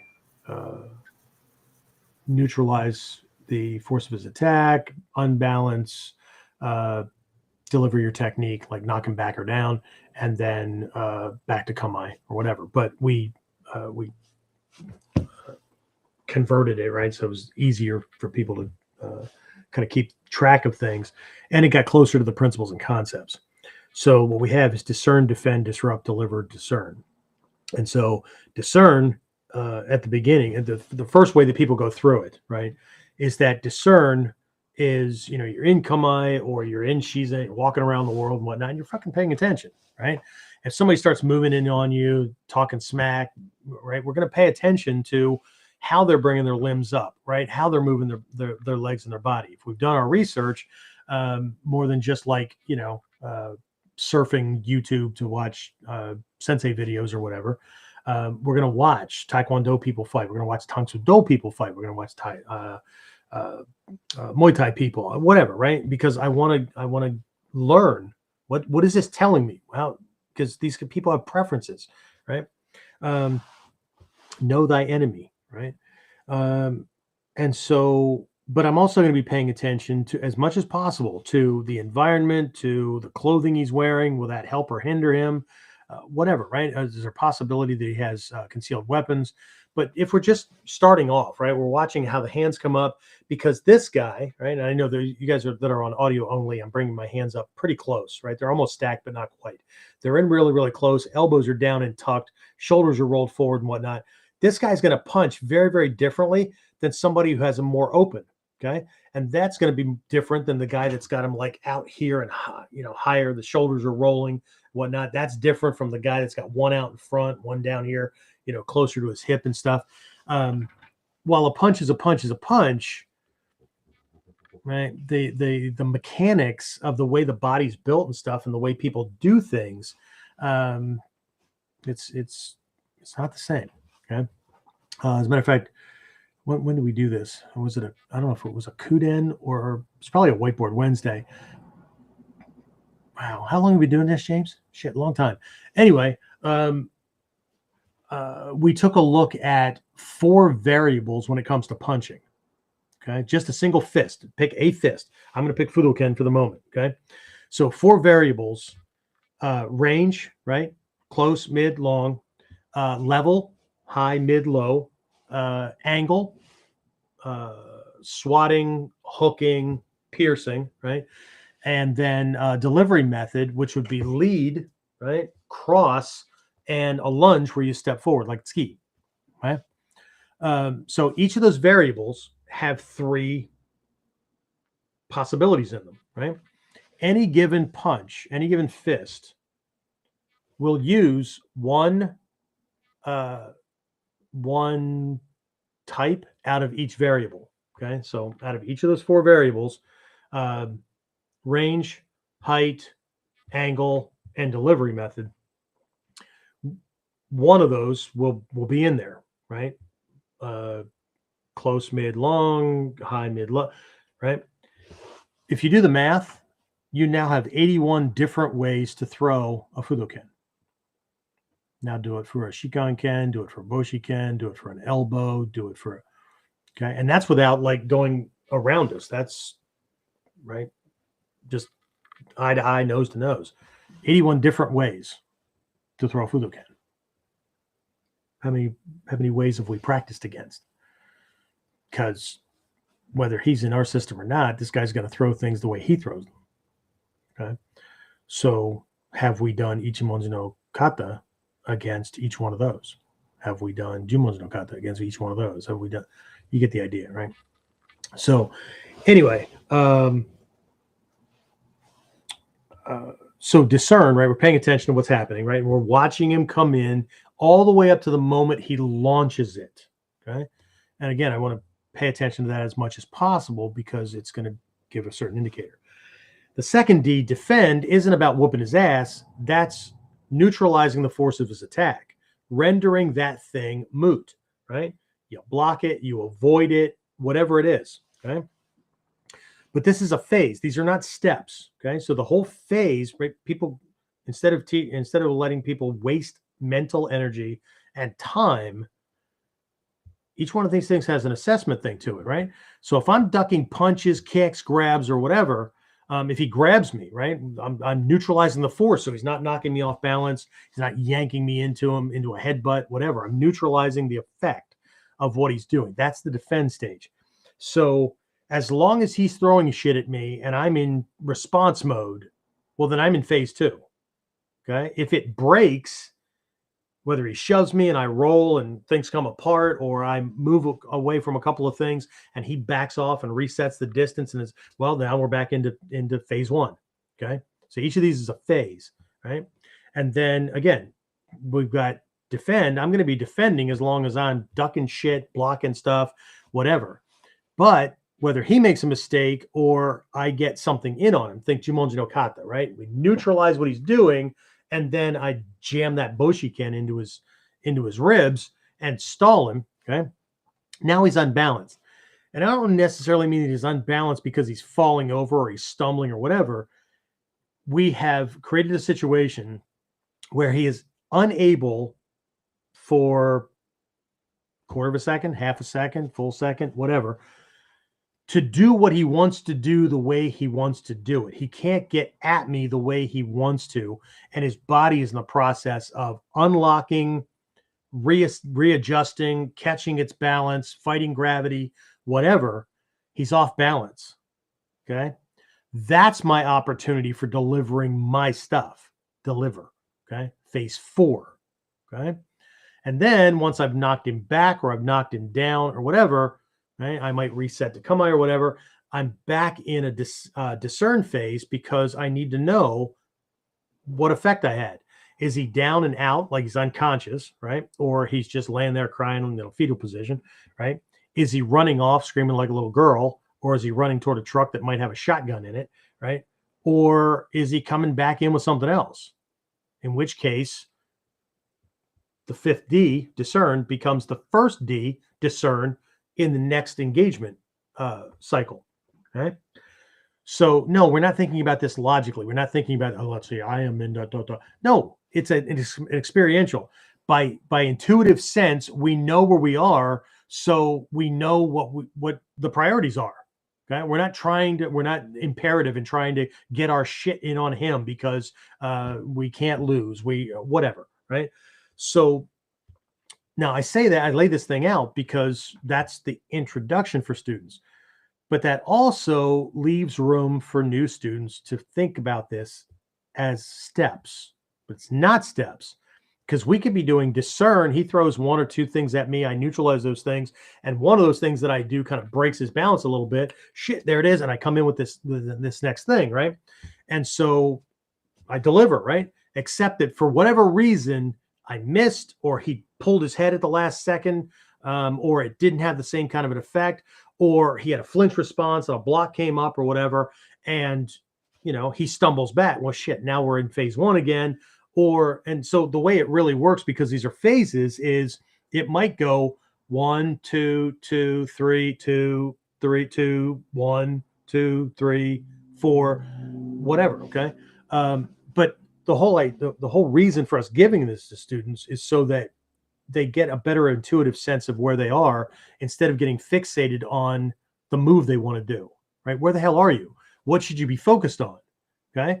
Because if he's just moving in, I shouldn't be thinking about my goddamn stuff, because I don't even know what he's going to do yet. I should be focused on him, right? I can get a sense of what will work better for me because of his build and whatever. But this isn't about me at the moment. I have no idea what the hell this guy's going to do. So it needs to be about, how do I set things up and how do I develop a strategy that is going to serve me better than, well, my favorite technique is. Tell St. Peter that. Okay. I'm here because I had to do my favorite technique, and well, shit didn't work. Okay. So, but the reason I'm going this way is because of what Trin said. Ultimately, right, if we could lay these things out, right? So we've got 5 Ds. Again, I'm making a little scale here. For those of you listening audio only, think about writing each of these words: discern, defend, disrupt, deliver, discern, one atop each other on lined notebook paper. Okay. So you got phase 1, 2, 3, 4, 5. Okay. If you draw a line through the 2 discerns and then draw a vertical line between them, right, from the top one to the bottom one through the other ones, we're always discerning. Okay. But it's too much for a new student. But every time we deliver something, every time we do uke nagash, every time, we deliver this kick or whatever, I need to be paying attention to what that makes him do. Because we're ultimately, all of us, no matter, you don't have to believe in this. This is not a belief thing. Okay. We're ultimately all subject to the law of karma, cause and effect.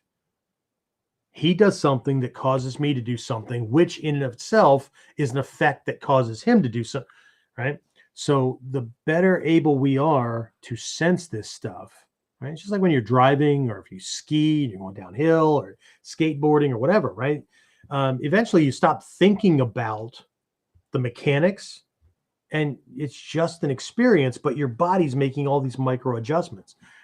This is no different. It's the same freaking process. But what I see is people learning martial arts, and they learn stuff, and then they get into a real fight, and you'd never know that they learned anything. I mean, like a favorite kick might come out, or a certain stance for half a second, or whatever. But it's like it all went to fucking hell in a handbasket. Okay, but this is where it's all going, right? So thanks, Trent, for pointing that out. But anyway, what else we had, James? And then she followed up with the first page starts with the first thing to do is to stop whatever else you are doing. This reminds me of how you always said never do a technique that isn't already working. Well, I only repeated what's in the scrolls, I think, of the Tagagi Yosho-ryu, right? It's a secret for always having the right technique at the right time. Never do one that's not already working. Well, Sensei, how the hell do you do that? Like, if you're not doing something, how's the technique working? Well, because he'll wrap around you, or he'll be falling off balance in a certain direction, and your limb will be in a certain place, and his neck will be in a certain, and it's a match made in heaven, right? So,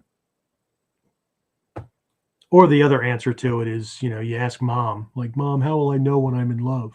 Your mom looked at you and said, you'll just know, right? Because you're going to have to go through lust, you're going to have to go through heartbreak, you're going to have to go through infatuation, all kinds of things before you know that's it. Okay. So, but I don't want to be in love with that person. Well, shit. Move. Try to get over the chemical bond that just occurred. Right. Anyway, what else? Is that it? And one other one just came in from Justin over on Facebook. Said, hi, been viewing your content for a while. Very informative. Cool. Thanks, Justin. All right, let me get back to this. Racing through. As always, I have a shit ton of notes. Shit ton's a professional term. All right, so where we go. The flying bird analogy. So some of you probably already know this, but I got to make sure I cover it for everybody else. Okay, so Hicho means roughly flying bird. Okay, so he is the one kanji. Okay, he means fly, flying. It can also mean scattered or scattering. And then chol is the same kanji for tori, bird. Okay, so flying bird. What the hell, right? I can see where people would call this a crane stance or whatever, but just because it looks like doesn't make it so. Okay, maybe I'll work together some comparative things, or I'll work them into the articles or whatever, so that people aren't calling these things. Very early on, people would translate Hicho Kamae, crane posture. Doesn't mean crane, and they're comparing it to something they learned in, who knows, Shotokan, Goju-ryu, some form of kung fu. Whatever. That's just not so, right? So it's a metaphor, okay? And so the metaphor for this is in understanding a situation. And then you'll see that this points to something very different from what most people think of it as. Right? So the way this is explained is a bird is attacked by a constrictor snake. Okay? If you understand how constrictor snakes do their thing, right? If you have a boa constrictor, ball python, these kind of things, right? They have teeth, but they don't have fangs, right? So they're not shooting venom or anything like that. Okay, so they see their prey, they sneak up on it, and then when they strike, they grab it and wrap very quickly. But very rarely does a constrictor snake catch their prey on the first strike perfectly where they can suffocate it, because that's what they do. They suffocate it, and then they reposition themselves, open up, get the head in. And it's amazing how prey are designed, right? Where they just like fold backwards so the snake can bring it in. That's fucking weird. Anyway, but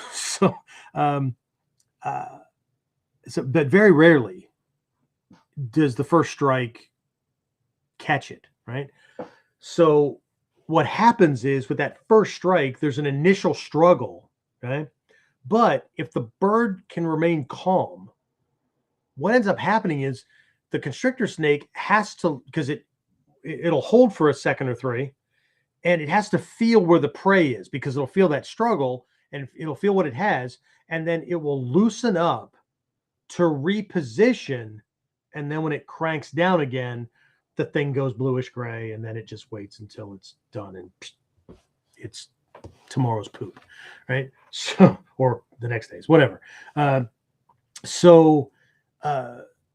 If the bird can be patient, right, because there's that initial struggle, if it can be patient and if it can remain calm and it can wait for the right moment, when the snake relaxes to reposition, it's now vulnerable, and the bird suddenly spreads its wings to open up the snake just enough that it can fly out, right? Or it can reposition itself to struggle free from the mouth, right? So there's a sudden opening up to broaden things out. This strategy is big in our Tai Hodoki type techniques, where the person reaches around to grab and you do something sharply and quickly, and then you open up, or as they're coming around, you settle and rotate your hands and arms in a certain way where your frame gets bigger. It's the same thing that illusionists use to get out of straitjackets.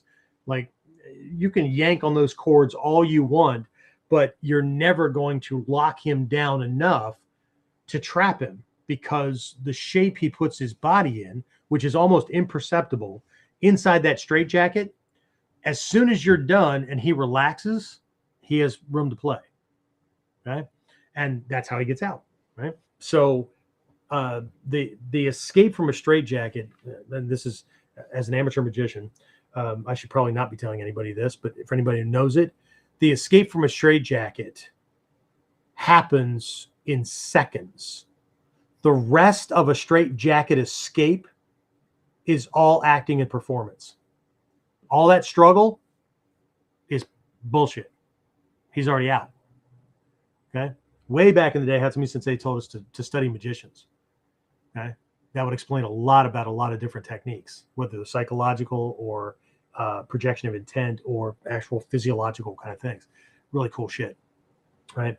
So anyway, so what are we really looking at? The flying bird analogy points to patience, and it points to the correct physical maneuver to get out. But this is about execution of proper timing. Because if the timing is off, no matter how patient the bird is, no matter how calm they remain, no matter how good their techniques are, if the timing is fucked, so are they. Okay? And we need to recognize that there are certain attackers in the world. This is how my teachers explained this very, very early on when we were discussing things like this. It's very comfortable for martial artists and fighters and whatnot, whether they have that, like, I'm the king of the world kind of attitude, or they have that, well, let's see what happens. And they're willing to lose and all that kind of shit, right? But because of the way fights typically happen in their world, they get to talk smack afterwards and tell whatever story they want. But from the era where this stuff was designed and from a survival mindset, tain't no do-overs. Right?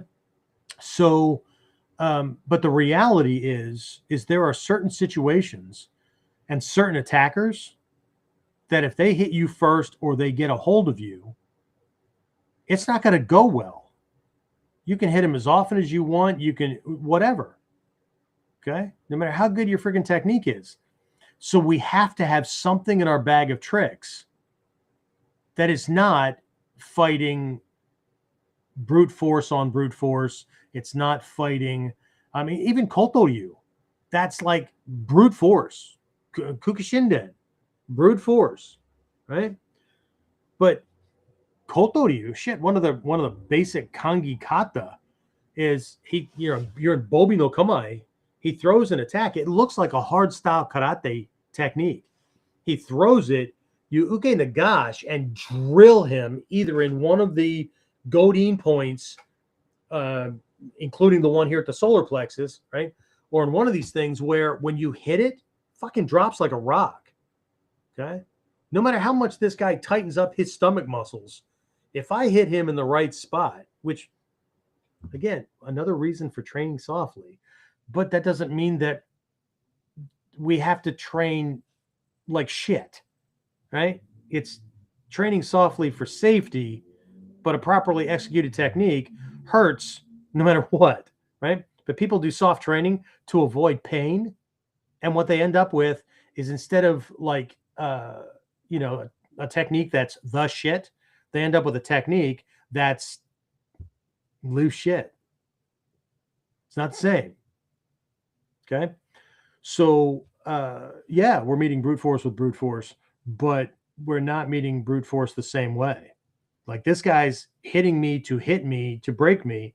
I'm hitting him to turn the goddamn switch off. Right? Why don't you guys spar? Like, just go all out. Are you fucking high? Right? Anybody that's doing that and imposing a rule set over things is stripping their techniques, because you have to be able to use weapons. You have to be able to stick a thumb in an eye socket. You have to be able to hit a pressure point to shut somebody down. Otherwise, what the hell are you testing? Okay? If I spar and do things like that, I'm testing my ability to make it really difficult for him to get a shot in. I have a guy, he's probably 350, maybe 325 at this point. Big guy, 6'5", 6'6", whatever. His name's Tim. He finally got a handle on this stuff, right? Did some sparring. First time he sparred with me, and he sparred with Sensei Whistler, because he kept pushing us into it. I said, okay, but we can't use gloves. He's like, we got to use gloves because it's safe. No, because if we use gloves, we can't use like half the freaking things that we would use against somebody your size. Okay, whatever. Right. So every time he moved into range, right, he got one of these Kyokoryu swatting back fists, right, to the bones of the hands or the fingers. And he doesn't want to get close enough because I'm not letting somebody your size, right? You're 6'6", 6'5", whatever. I'm 5'6" and change. You don't get a chance to touch me. No. Right. Anyway, Tim finally got his head wrapped around this stuff and had a chance to spar with some sixth dan in some art that was prepping for an MMA match. And Tim would, like, the only contact he was making was like parries and things like that. But it took less than 5-8 minutes, something like that, for this guy to go, well, fuck it, I'm done, because I can't get a shot in anyway. And Tim just chuckled and said, that's the point, right? If you can't hit me, you can't hurt me. Can't hurt me, you can't beat me. But see, people get involved in this to do what? Fight. Why? Because they need to feel like a winner. Except this is built for survival of extreme violence, not who's got the biggest dick. Okay? So anyway, and if I'm offending anybody, suck it up. You're a warrior. So anyway, the thing in the wheelhouse here is recover quickly, patience, wait for it, right? And it's perfect timing. The bird gets out because of the application of skills at the right time. Mess that up, you die. And that's the overriding lesson. It was in Ishizuka Sensei's dojo, right? Gonna miss him big time. Hearing no how many times in class, right? And the constant reminder, right? Although Nagato Sensei is still around, right? He'll remind you that in class, right? You screw this part up, you die. Right? It's not all like the happy, oh, doing well, pat, pat, pat. What's your rank? Oh, well, now you're here, right? No, constant reminder. You screw this up. One of my teachers used to say, if you screw this up, your family better look good in black. Okay? And I don't mean they're wearing ninja outfits as well. I mean, it's at your funeral. Okay. Anyway, so interesting stuff, right? So the key lesson again here is that strength alone isn't going to work. It's not going to overcome every situation. Sometimes precise timing, patient observation, right? The assessment skills to know which techniques, right? Knowing when to hand the guy a $5 or a $10, €10, 20 or whatever, right? And say, hey man, just buy yourself a beer. I don't need trouble. Okay.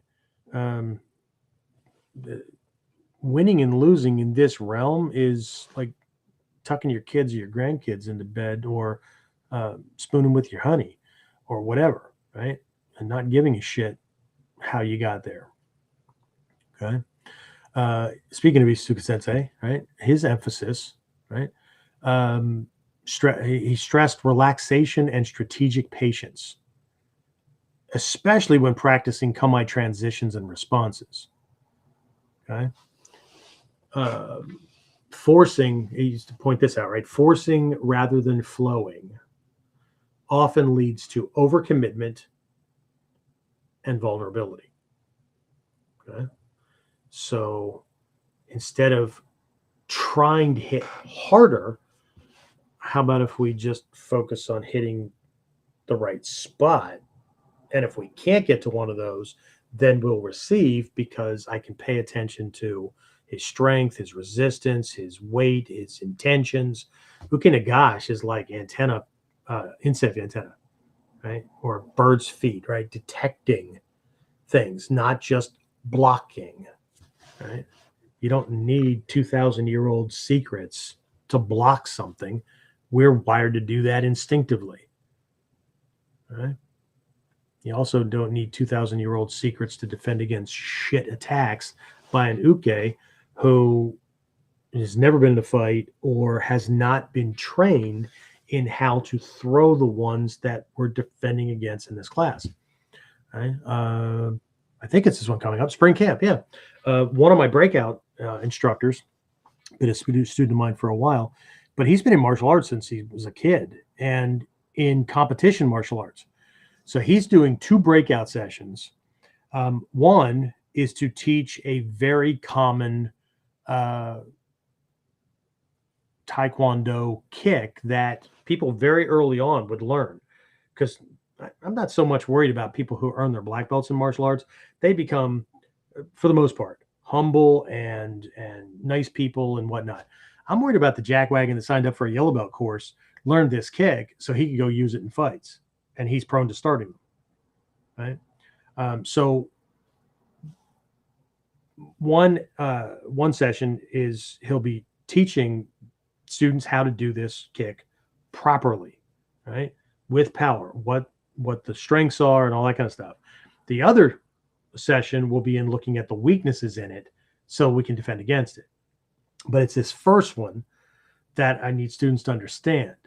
We're not teaching you how to do this so you can do another martial art. Okay? On one level, we're teaching it so you can be a good damn uke. So when we're learning, when people are working on defending against it, you're not throwing a half-assed Taekwondo kick. You're throwing something that they're actually going to see from somebody who's learned that thing. And 2, for the advanced level students in my curriculum, 3rd Dan and above, Bujinkan curriculum, 10th Dan and above. Not my words, Soke's words. You need to be able to show this thing correctly, or at least how it starts to initiate and starts to manifest, so that that guy who's seen them before buys it, so you can control him, right? You can set him up. You can make him think that that's the kind of fighter you are, and then when he comes in looking to defend against that particular style or fighter, then you do our stuff and it totally wrecks his world, because that's what we do. Okay? Mess with their mind. Okay, so I'm actually going to skip over tactical applications of Hicho no Kamae's principles, because we're going to do that during Whiteboard Wednesday. I'm going to look at things like energy management, timing as a weapon, control under pressure, those kind of things. Let's see. So let's look at, since I just released the book, Seishin Teki Kyoyo, let's look at Hicho no Kamae as a Seishin Teki practice. Okay. To do this, we'll kind of wrap things up after this, right? So from this perspective, right, mindfulness and balance, right, we got the whole raised knee thing, forces presence. If your mind wanders, balance is lost, that kind of thing. Emotional centering. What we really want to emphasize here is the role of Hicho no Kamae as a mental pause, a way to control impulse and to cultivate patience, even when, it's assholes and tin cups, as my grandfather used to say, flying all over the place, right? Shiku Oshinobu, one of the three aspects of a ninja, patience and endurance. So how waiting for the moment of opportunity mirrors the ninja strategic value of perseverance under pressure. Okay. Way too many people are imperative. Way too many people want the thing to come or assume that they know what's coming because of the kata practice and stuff like that, right? What is the best time to catch him with an uke nagash? What is the best time to strike the point on the arm with an uke uch, right? What is the best time for that shuto in the ichimonji no kata to strike uko? Interesting, huh? Okay, because too soon or too late, you don't get the same, not just the same energy transference, you don't get the same disconnect, right? And then what happens if I use more of a koto or generic shito, where I am driving through to shove him off his feet and knock him down, as opposed to a hatcheting Gyokoryu style shito, where it's like lopping things off, right? What's the difference in effect? And then how's that timing kind of play into things, right? And then we could also take a look at Hicho as a, what we call it, like a silent victory posture, right? And what we're talking about here is acting only when necessary, ensuring precision rather than panic-driven reactions. Now, when I say this is a Seishin Teki practice, and I'm talking about mindfulness and balance and whatnot,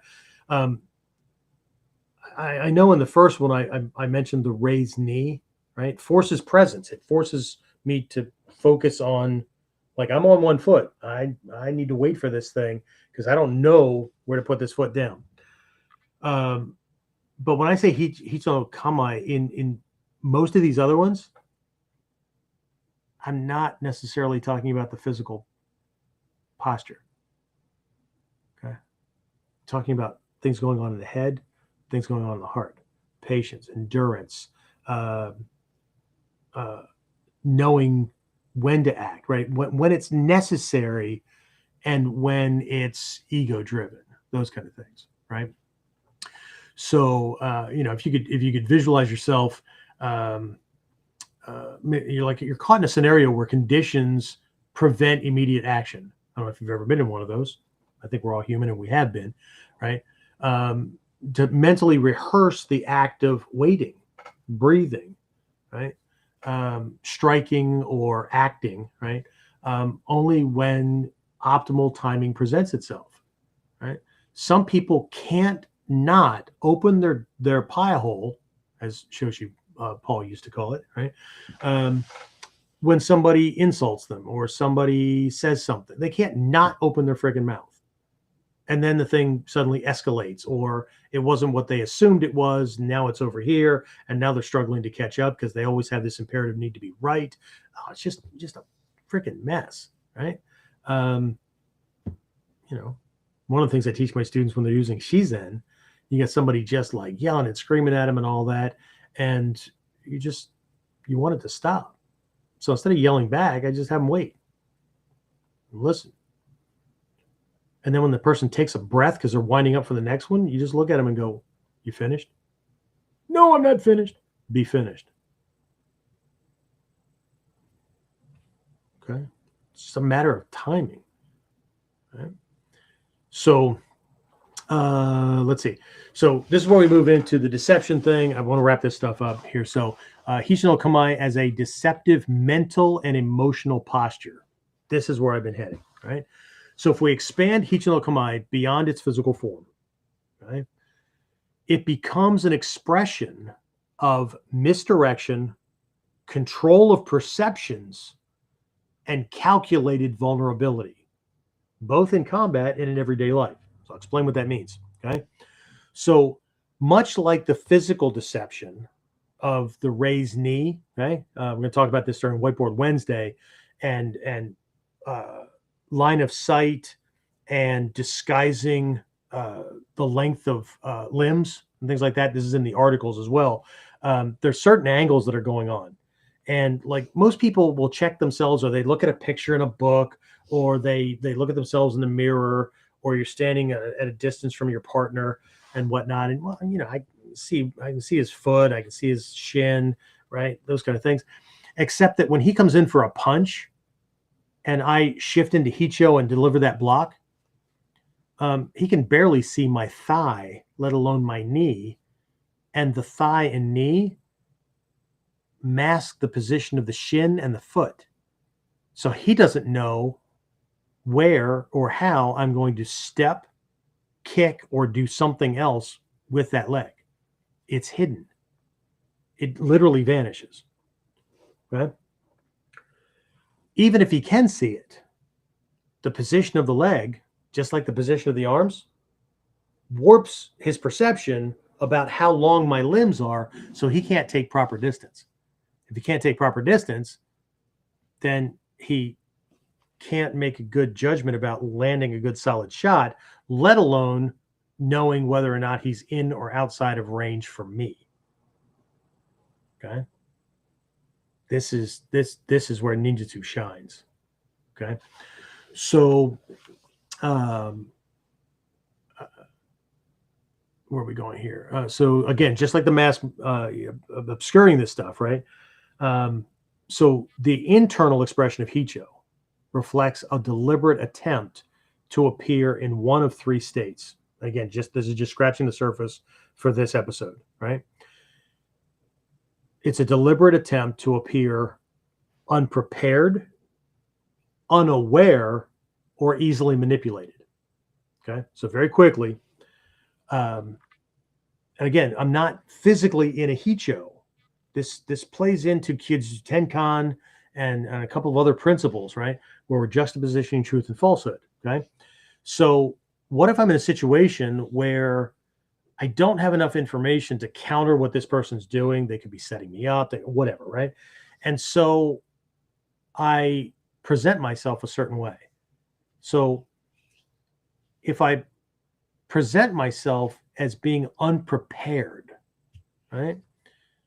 I present myself as distracted, weak, or off guard, right? He perceives me as being in a position where I can't manipulate or I can't defend against what they're doing. They feel safe to kind of move in, keep doing their bullshit that they're doing to try to set me up, right? Again, think life situations, work bullshit, relationship, pushy salesman, whatever, okay? By presenting myself as distracted or weak, right, or off guard or whatever, what I'm really doing is manipulating their sense of confidence so that they keep doing their shit and they keep digging their own hole. Okay. So when you do act or when they get caught at it, they've left a just big, long line of evidence behind. Okay. It's really difficult for them to dig out. Okay. If I present myself or deliberately attempt to appear unaware, okay, so what I'm looking at here is I'm seemingly inattentive or I'm mentally disconnected, like that kind of thing, right? What this does is it prompts an opponent or like a manipulator to underestimate me. Okay. So does this affect their confidence as well? Of course, right? But there's a difference between being like somebody who's strong or even if you are weak or whatever, right? And you are you're just off at the moment. Okay. In this one, right? One is unprepared. I don't have the skill sets to defend myself against jackwagon. Okay. Unaware, I look like I'm clueless to what they're doing. Like I'm just going along with it. You ever, well, you guys wouldn't do this because you're enlightened, but you ever see somebody like pick on somebody else or tell jokes or make fun at their expense, and that person is absolutely clueless, like they don't know that they're the brunt of the thing. That's what we're talking about, right? So they're doing whatever they're doing, and I just seem like I'm not paying attention, or I'm like mentally disconnected. I don't get it. Wait, what are you talking about? I don't get it, right? So now they underestimate me. Okay, think the old TV show Columbo, right? Columbo was actually based on an old black and white movie series way back in like the 30s, 40s, something like that. It was called Mr. Moto. It was the Japanese equivalent to Jackie Chan, but not Jackie Chan, Charlie Chan. But Charlie Chan was like brilliant and hard to get anything over on, and Mr. Moto always seemed like he was like super simple and not really paying attention and whatnot. Okay, and again, this leads into then I look like I'm if I present myself as though I'm easily manipulated. Okay, and these things can be layered, right? But what I'm talking about here is by appearing passive, naive, or easily controllable, right? I'm easy to, I'm just easy to, yes, dear, whatever. Okay, I can bait someone into revealing their intentions or lowering their own defenses. Okay, because again, all this leads to a sense of overconfidence and that kind of thing. So you don't have to physically be in a Hicho, right? You present yourself as though you're vulnerable, right? They've got free reign. Okay, so this as a strategic parallel, right? This really fits in with the core principles, like I said, of Kyuju Tenkan, right? That interplay between truth and falsehood. So in this context, the ninja may create the illusion of weakness only to strike decisively when the opponent overcommits, right? We do that all the time.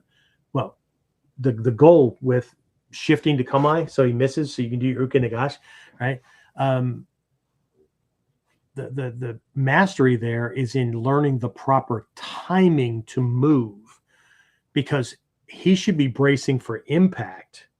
And when you move, he's now hitting nothing, and it's a surprise. Mentally, emotionally, physically, he's off. And so when I deliver the uke nagashi or the uke uch, it breaks his physical balance even more, because if you can get somebody to like flinch because they missed and they're trying to catch themselves, everything stiffens up. And so when I deliver a certain uke nagashi, it will move them further.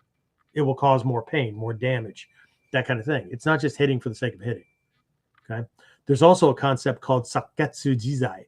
Okay. Saketsu Jizai. This is the ability to create or remove opportunities for life or death situations. Okay. What this is appearing vulnerable. By appearing vulnerable, it can lure somebody into overextending themselves or creating an opening, right, for escape or for counteraction on your part, right? So what you're doing is by applying the proper timing, right, you are, again, either creating or removing, right, the opportunities for life or death for him or for you. Okay. If you just use the term Kyujutsu instead of just Kyujutsu Tenkan Ho, Kyujutsu is the concept of blending truth and falsehood, right? Not flipping between the two.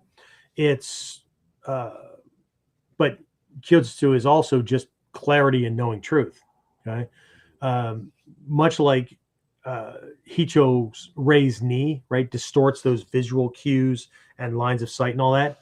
Projecting an unprepared demeanor can cause a threat to expose, again, their intentions prematurely, whatever, because he thinks it's safe. And actually, this kind of mentality that we learn from Hicho no Kamae is a primary factor. It's a primary concept in dealing with multiple attackers.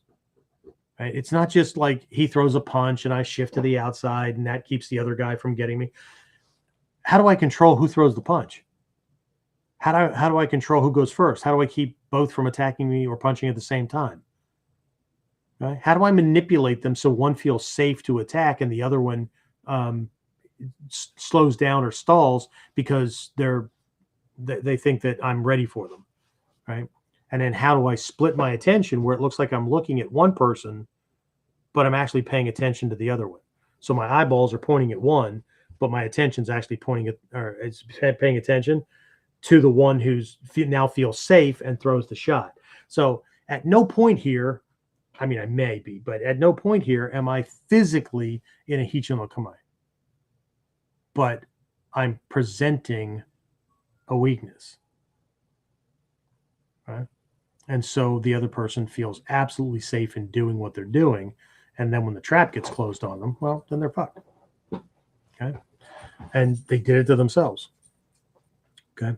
So we could go into living Hicho in non-physical situations, all kinds of things, right? And so for my personal students, we'll probably touch on this stuff in other classes and whatnot.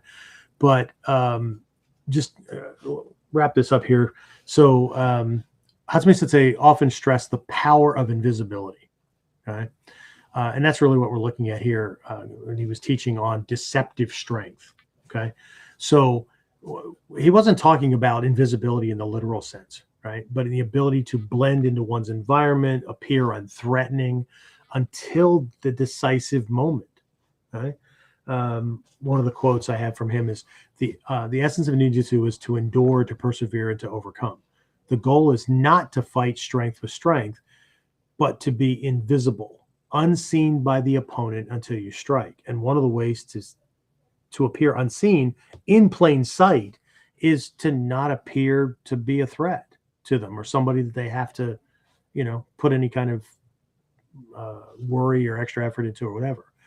Okay. So this idea resonates deeply with the psychological nature of Hicho. Okay. Appearing vulnerable or unprepared to gain an advantage. That's why, in Hicho or whatever, Hicho can be seen as one of these kata or one of these kamae like Heito or Geidan no Kamae or Waki, Ryusui, whether we're talking about sword or long staff or whatever, where the weapon is put behind you, like you're just going like, take your best shot. Okay. So I might go from Hicho or Ichimonji or Jumonji where he won't commit because I look too prepared. And then instead of going, well, I'll put one hand behind my back or do something stupid, I bring myself up into Hicho where I'm on one foot. There you go. Okay. Because it looks like you can't move from there, which is true for like crane stance and things like that, because those things are about stability. They're about, holding for a powerful strike or a block or whatever. Hicho, if we can't move, if we're stuck, if we're too stable, then we're screwed, right? Hicho is a just all out deception, right? It looks like you're not going to be able to move, but you should be able to leap from Hicho to Hicho, leap from Hicho, switching in space to land with the opposite leg up. The opposite leg is a base leg. You should be able to move using yokoruki. You should be able to move in any direction, right? Very, very cool stuff. Okay. So again, teaching or learning Hicho no Kamae purely as a one-legged stance misses its deeper purpose. Okay. So if you are a teacher or you're a student, either way, right? Instead of looking at it that way, right? You need to put emphasis on the fact that Hicho is a deceptive mindset before it ever comes out in the body, right? It's a way of thinking that manipulates perception. Okay. Again, if you're a teacher, train students to practice this way. If you're a student, practice both the physical posture and the emotional presence, right? Master the art of creating openings by seeming unaware, weak, or disengaged, right? Like you were caught off balance, you were surprised, and you might be, right? But again, if you're a teacher, encourage your students to. If you're a student, work to develop the discipline to maintain internal readiness while projecting calmness, carelessness, or even incompetence, strategically shifting from soft to sharp when the moment requires it. Okay. So the true nature of Hicho is, again, just like the raised knee in Hicho masks movement, it misleads the attacker's perception, all that kind of stuff, right? In everyday life, our body language, emotional control, mental positioning can create false perceptions, false expectations, right? Misleading expectations in life's non-physical encounters, right? Mastering this deeper understanding of Hicho no Kamae. Again, today it's the model, because we got to do the same thing for Ichimonji no Kamae, Jumonji no Kamae, Kosei no Kamae, all of them, right?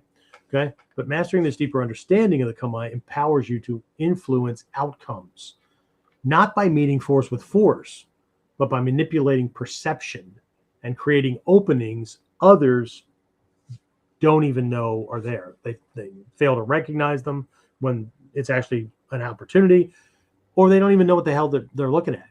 Okay. I think this was from Takamasa Sensei. True strength lies in the ability to appear weak when needed and powerful only when necessary. All right. So I know that some of you may have tuned in a little late, so I wanted to make sure you know that we'll be exploring these concepts hands-on in both this week's master classes. So James, if you do me a favor, I should have mentioned this earlier. Can you put the Ninpo Masterclass link in for people that if they're not already part of the Masterclass program? For a limited time here, normally signing up for the Ninpo Masterclass program, we normally give like a week or two for like, I don't know, $12, and then it goes up to regular price after that and whatnot. We've extended that to a month. Okay. Now, I did make it $27, but you're getting 8 or 9 classes depending on how many fit in that month. Normally it's 2 a week, 8, but based on March being a little bit longer and whatnot, there may be 9 classes in there before it goes up to regular price. So if you go to the Ninpo Masterclass kind of thing, you'll see where that thing is set up. If you want to dive in all on, I got a couple of people who have done that. You can save 2 months off of doing the whole like year kind of thing.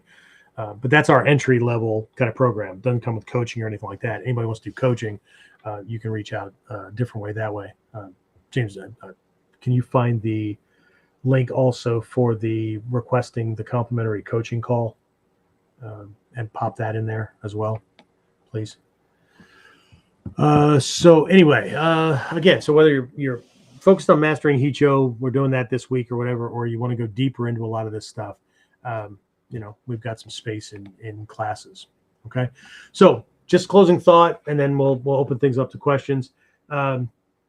Look, Hicho represents more than obviously standing on one leg. It represents more than balance, right? It's a lesson in conserving strength. It's a lesson in strategic patience.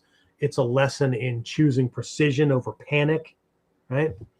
And again, just as a reminder, and this is why I lean into the ninja stuff, right? Because ultimately everything else supports it and reinforces it. The ninja strength doesn't lie in just like movement and cool moves and tricks and all that kind of stuff, right? But in knowing when not to move, right? How to seize the perfect moment when it arrives, okay? So what I'm going to invite you to do for this week is kind of like a loose assignment. If you're not one of my students, do whatever you want. But I'm going to invite you to reflect on areas in your own life where you can apply these principles, whether in relationships, career, personal challenges, whatever. Okay.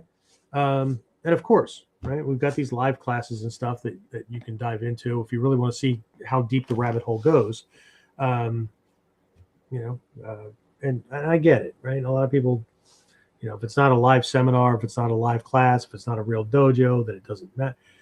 Look, if you don't have one close, or this is a chance to train on a regular basis. Those who get involved in coaching, this isn't our only interaction. We do weekly coaching, Q&A, all that kind of stuff on top of classes, so that students have a regular contact.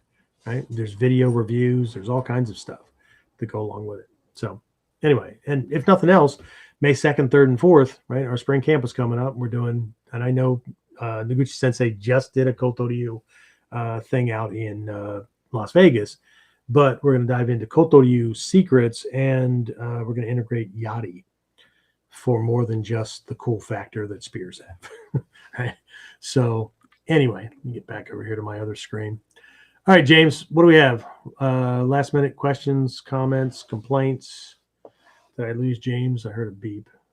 No, he's there. You're there. I see you. I see you, man.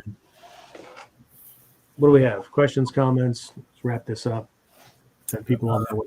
Justin said, I thought standing in Hicho was so weird. When I started, I couldn't see its purpose or that I would use it for a fight situation. Fair enough. Yeah, I thought it was weird too. It's one of the most powerful things we have. Right? And it's going to be really, really important if somebody goes to sweep that leg when we're in Ichimonji or Seigan or whatever. Because people tend to, and I get it, right? Ego tends to look, when it likes something, it tends to look at all the benefits and it ignores all the negatives. But when we have to remember that when we're learning anything, I'm just going to talk about Kamae for the moment. We learn anything. Yes, we learn its advantages and why it works. But don't forget, you need to look at it from the perspective of the guy who wants to whip your ass, because he's looking at all the perceived weaknesses in it. And if you don't know what he sees, and you only make assumptions, you're going to be surprised.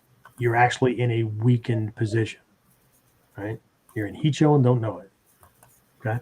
But Hicho at a very base level for my new students, and when I say new, I mean they're going into our Mod 5, so they're in Black Belt Prep Phase 2. And they have to be able to go to Hicho from Ichimonji in one move without moving their torso first. And James, you remember going through this, right? We start out with padded things, and then we move up to Shinai, and then we move up to Boken. But you'll be in Ichimonji, Seigan, or whatever, and I will smack the shit out of your lower leg, and you either go to Hicho and able to move from there, or it's going to sting. And we start by hitting the calf side, because while that stings, it's not like taking a shot to the tibia. But pressure test it somehow. And if you have to move your torso or you can move your leg, I promise. I do cut a little faster than most, but I'm doing one move. And if you need 2 or 1.5, you get smacked. Matter of fact, find the Gyoko Ryu. There's a Gyoko Ryu, at least part of it. I don't know if it's the whole thing or not, but there's a Gyoko. Somebody pirated it. It's Hatsumi Sensei's, like one of the first 1 through 3 of Gyoko Ryu on YouTube, and they go through the Kamae and all that kind of stuff. But Hatsumi Sensei is using a live sword. Nagato Sensei is using a padded one, and all people have to do is go from one Kamae to another to be missed, and then they can roll off. And James, you know what I'm talking about, right? And like people are getting hit on freaking hand, they're getting hit on shoulder. If that was a freaking a naginata or a sword or whatever, you're like missing a big old chunk of body. So, but that's how you pressure test things, right? And I hate to sound like an old guy, but we didn't have like padded and shiraisi sticks and shit like that back in the day. We didn't even use shinai in the dojo, right? I can't remember the first time we used a shinai. Softest thing in the dojo to get hit by at speed, right? Once we got to that level where we had to do the evasion, one move kind of thing, softest thing was a boken. I promise, you only want to get hit once. Okay. So, and we were doing that not in the US or Canada or whatever, where there's like, you know, you didn't assume responsibility when you signed up for a class like that. Right? In Japan, right? I've had a knee almost blown out in first or second class. Compliments of Nagato Sensei. Wrapped that up, went and found all kinds of like their equivalent to salon pass stuff to, you know, keep swelling down and stuff, and trained for the rest of the 2 weeks. Because Because not laying around and wasting my training. Anyway, what else we got?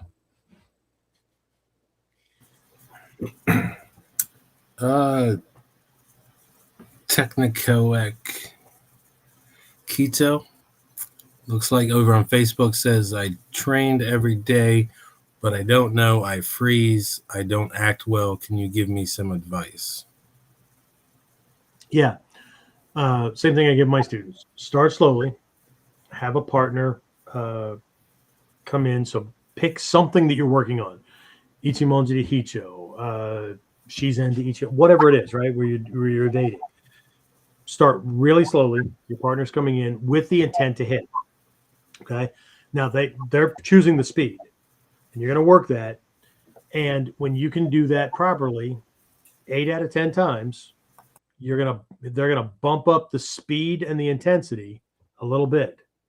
And your goal is to get to 80% full speed and successfully avoid, with nothing more than a grazing thing, 8 out of 10 times before bumping up the speed. But if you can get to 80% full speed under pressure, because if you start to bridge that, then you're really risking severe damage if you get hit. So, but do that with every skill. So the second thing I'm going to give you is you need to ask yourself, or you need to find out what's making you freeze, because some people freeze because of a fear of getting hit, getting hurt. Some people freeze because they're so in their head about what the move is that they don't catch the timing of the thing that's coming. And so it surprises them. So it's a reflective flinch, right? Some people wait too long, because at faster speeds, you have to be paying attention to when the body's launching it and is committing even before the limb is coming. Okay. And so this is going to lead into one other thing that can cause the flinch response, and that is recognizing that if you're training at sparring speed, chances are that your partner's punching at speed, which means the average speed, or the speed of the average punch from the time it starts moving, the fist starts moving, to the time it hits its target, is about 200 to 250 milliseconds, which is a quarter of a second to just under a quarter of a second. We human beings live about a quarter of a second in the past. What I mean by that is, from the time that something in the world touches one of our sense receptors, light passes through your lens of your eye and hits the retina, right? Something presses on the skin, or heat, or whatever it is, right? Something gets the bones to rattle in here to start passing things to the through the nerve to the brain and all that kind of stuff. To the time it gets processed and gets recognized for a signal to get passed to the hypothalamus to start responding and all that, right? 200 to 250 milliseconds until we perceive the thing that was being sensed. Okay. So if we're too close, if we wait too long, if we're otherwise distracted, yeah, we're going to flinch, because it's going to feel like shit came out of nowhere. Okay. Which is why we control the distance first. Okay. Please make sure that you're outside of jabbing distance. If you're outside of jabbing distance, you force him to have to step to make up that distance. That buys you time. That gets you outside of that perceptual gap window. Okay. First lesson in training is, don't be in a place that he can get you before you can respond. Okay. But what if I can't? Well, then you'd have to be able to roll off that shot. And now we're talking about something completely different, which is the ability to take a shot and not glitch, not be thrown off by that. Because of course, you're in a fight, you're going to get hit, you're going to get shot, you're going to get stabbed, whatever. Your job is not to not have those things happen. Your job is not to have those things happen to the extent where the damn TV gets turned off. I think you know what that means. Okay. This is not about being a tough person. This is about learning to control things that most people don't control. And the first thing we have to do is stop fucking fighting like everybody else does. Okay. We're not doing Ninpo Taijutsu as a replacement for Taekwondo, Tang Soo Do, boxing, Muay Thai, whatever. We're not trading shots. So if we're in range to trade shots, like, if I move too far away, I can't get at him. What the hell why are you trying to get to him? When he comes to you and you evade and he misses, he'll be in range. You stop making mistakes and let him make the mistakes. Okay? It's our imperative need to win, our fear of losing, fear of getting hurt, all those kind of things that will cause our downfall. Okay? But if you're training to be a fighter, ignore everything I just said, because if you're looking to be a sport fighter, then if you don't trade shots within a certain amount of time in most of these competitions, what happens? You get points against you or you get disqualified. We're not talking about that. We're talking about survival. So there's way more things to control. But if you're doing this stuff to be a fighter, you're already in the wrong arena. You're already in the wrong place. Okay? There's nothing wrong with those things. This is just not that place. Okay? Ninja would prefer to not get involved in the skirmish tomorrow morning. So we sneak into camp and poison the water supply, or you know what? Don't even sneak into camp. Just position yourself upstream from their camp where they'll be filling their canteens and getting their water for cooking and all that from, and drop the poison in there. All right. If they die in their sleep, there won't be a battle tomorrow morning. And you can do that figuratively, not just literally as well. Right? How do you seed things that their needs and or weaknesses can't not grab? And now they've distracted themselves. They have weakened themselves. They have whatever. This is not a different style. This is not a different way of doing things. This begins as a different way to think about those things. Okay. Hopefully that was helpful. What else, James? Maui said really great Kuden. Cool. Thanks. And James is doing the next one. From over on YouTube, Snake and Eggs asked, any words? That's cool. Speaking of snakes, asked any words of advice for someone considering joining an in-person Bujinkan dojo. I visited the other week and was blown away by what I saw. Thank you. You visited a dojo? Yes. You didn't visit my dojo. Okay. Yeah. Why do you want to be training? I mean, I understand being blown away by things, but what's your ultimate goal? If it's to get a black belt in Ninjutsu, that's all you need to know is, do they have a set curriculum? How long is that going to take? Whatever. If it's real world self-defense, then what kind of experience does this person have at that kind of thing? Okay. If it just looks right and everything is good, I mean, if you're asking for pointers, I would always have you begin with, what outcome do you want? Okay. I'll give you a for instance when it comes to self-protection, because that's my thing. And please don't assume that just because you're doing martial arts or you're taking self-defense classes that's preparing you for things, or I'm learning techniques and skills, because there's a lot of things that go into that ability that aren't written in the scrolls. Some are, but not translated well, but whatever. But let's just pick one variable, and that's the instructor. Okay. You have 3 different types of instructors when it comes to the relationship between learning and self-defense. And I'm not saying that you can't defend yourself after learning from any one of these three, but it's a factor, okay? So first, all three of them have learned Ninjutsu, Bujinkan, whatever, have high rank.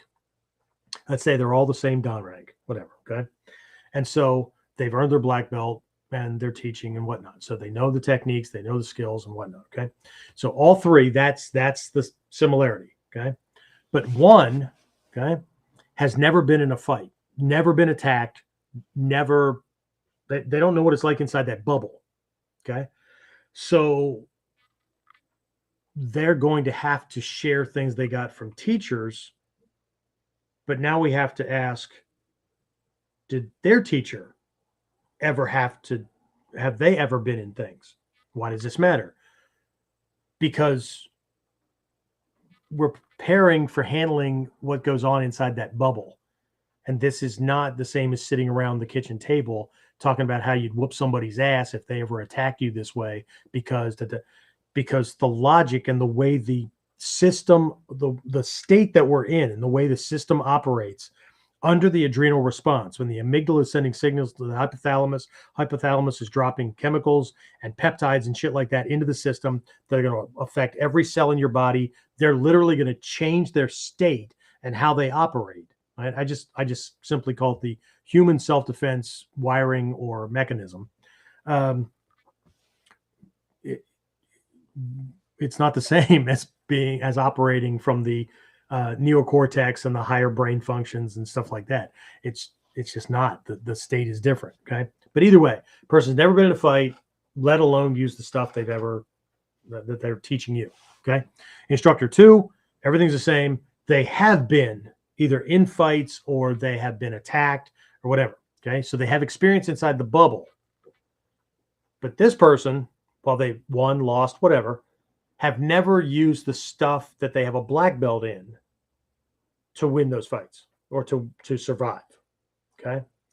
And then instructor number 3 has been there and has used what they're teaching or much of it to survive or to win those fights. Okay. Do you understand the qualifications? But none of what I just said matters if your focus isn't primarily for self-defense and survival. Assumptions aside, because you know what? If I sit down and have a conversation with a student and I ask the right questions, eventually we'll get around to, and it'll come out emotionally as to why they really want to train. Okay? I want to be more confident, weakness, anger management. There's all kinds of reasons for somebody to train. Okay. So for me to tell you what you should be looking for, I can't do that because I don't know your context. And even if you told me, I wouldn't know if you were being honest with me, let alone yourself. And 3, I don't know who the instructor is, the group, whatever. So I can't. But you start with what it is that you're looking for and then match up from there. But I would suggest that you jump in and then pay attention.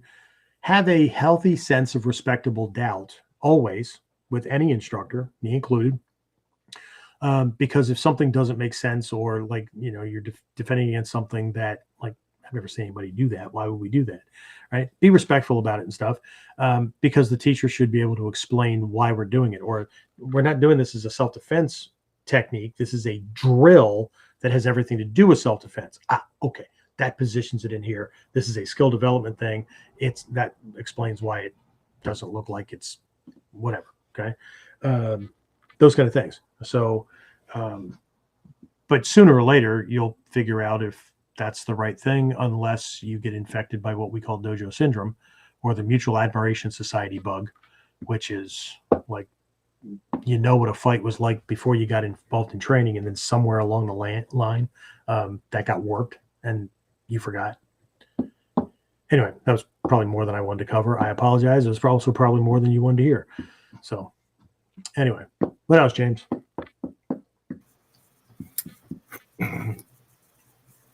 Looks like the only other thing I see is Keto said, yes, it was helpful. Cool. All right. Okay, so you posted the links to both of the things, right? So if you want to Yes. explore coaching or any of the higher end programs, shoot me an email. We'll set something up, and discuss your background, your goals. I answer questions about training. If nothing else, right? Even if now's not a good time for getting involved or whatever, I will give you next step training tips. You will walk away with how to do something, how to improve something, whatever. Okay, so there won't be any freaking sales pitch or anything like that. Okay, and if you want to dive more into the Hicho things, right, or get more of these virtual kind of training things, then that's the Nimpo Masterclass. That's the what would you call that, James? That's the lowest level of direct interaction with me. Comes with like one coaching call per month with the inner circle folks, but everything else is, and there is there's some extra bonuses and stuff we have thrown in at the moment. But yeah, so you can do a whole month as opposed to 2 weeks. So 2 weeks would be what, 4 classes. So double up on that stuff and then decide whether it's worth it after that. Also comes with all the recordings. Some folks live in other areas of the world. Some people sign up for things a la carte, which I think is silly because they sign up for all the classes a la carte, which comes out to be more than what it would cost if they just like committed to the program. But everything's recorded. So even if you can't make it to a class or whatever, you have the recording. And even if you can watch it again and make sure you got what you thought you understood the first time around. And then we've got spring camp, May 2nd, 3rd, and 4th. We also have a virtual option for that. Again, Kotoryu Secrets. And I'm still waiting for 2 proposals from 2 of my breakout people. I only have 3 breakout instructors this time because Sensei Bloom is doing 2 breakouts on the common kicking, so that people can be good uke and understanding the power in those things. So I'm not just arbitrarily writing it off because, often ego will think, well, that stuff sucks because it's not this. Shit's lasted for a long time for reasons. Yeah. So anyway, and then we'll look at defending against it, right? Even if that defending against it is he is lightning fast, you got nailed, and your ukemi better be really fucking good. I've taken some speed taekwondo kicks from tall people, and if it wouldn't have been for rolling and break falls and all that, oh yeah, no, it wouldn't have gone well. Probably wouldn't be having this conversation. So anyway, that's it. James, do you have anything to toss on top of this? Anything that popped up that, I love putting you on the spot because he's a man of so many words anyway. Mm-hmm. No, we're all good. All right, guys, that's it. We're going to wrap this up. I will talk to everybody. Hopefully I'll see you on Wednesday at 3 p.m. Eastern for Whiteboard Wednesday, because we're going to go into tactical and strategic uses of the actual Hicho kind of thing, as well as some other pieces that go into that actually have to do with deception. And then that'll obviously springboard to the topic for Friday's masterclass. All right. But hopefully I'll see you. Dave, I know I'll see you. And Trent, I know I'll see you for class and stuff. So James, I think I might see you for 1 or 2, maybe tomorrow. Maybe. All right, guys, that's it. I'm going to stop talking. I'll see you next time on KUDEN. Get more of KUDEN Radio. Subscribe through your favorite podcasting site, or join our clan of serious modern warriors at online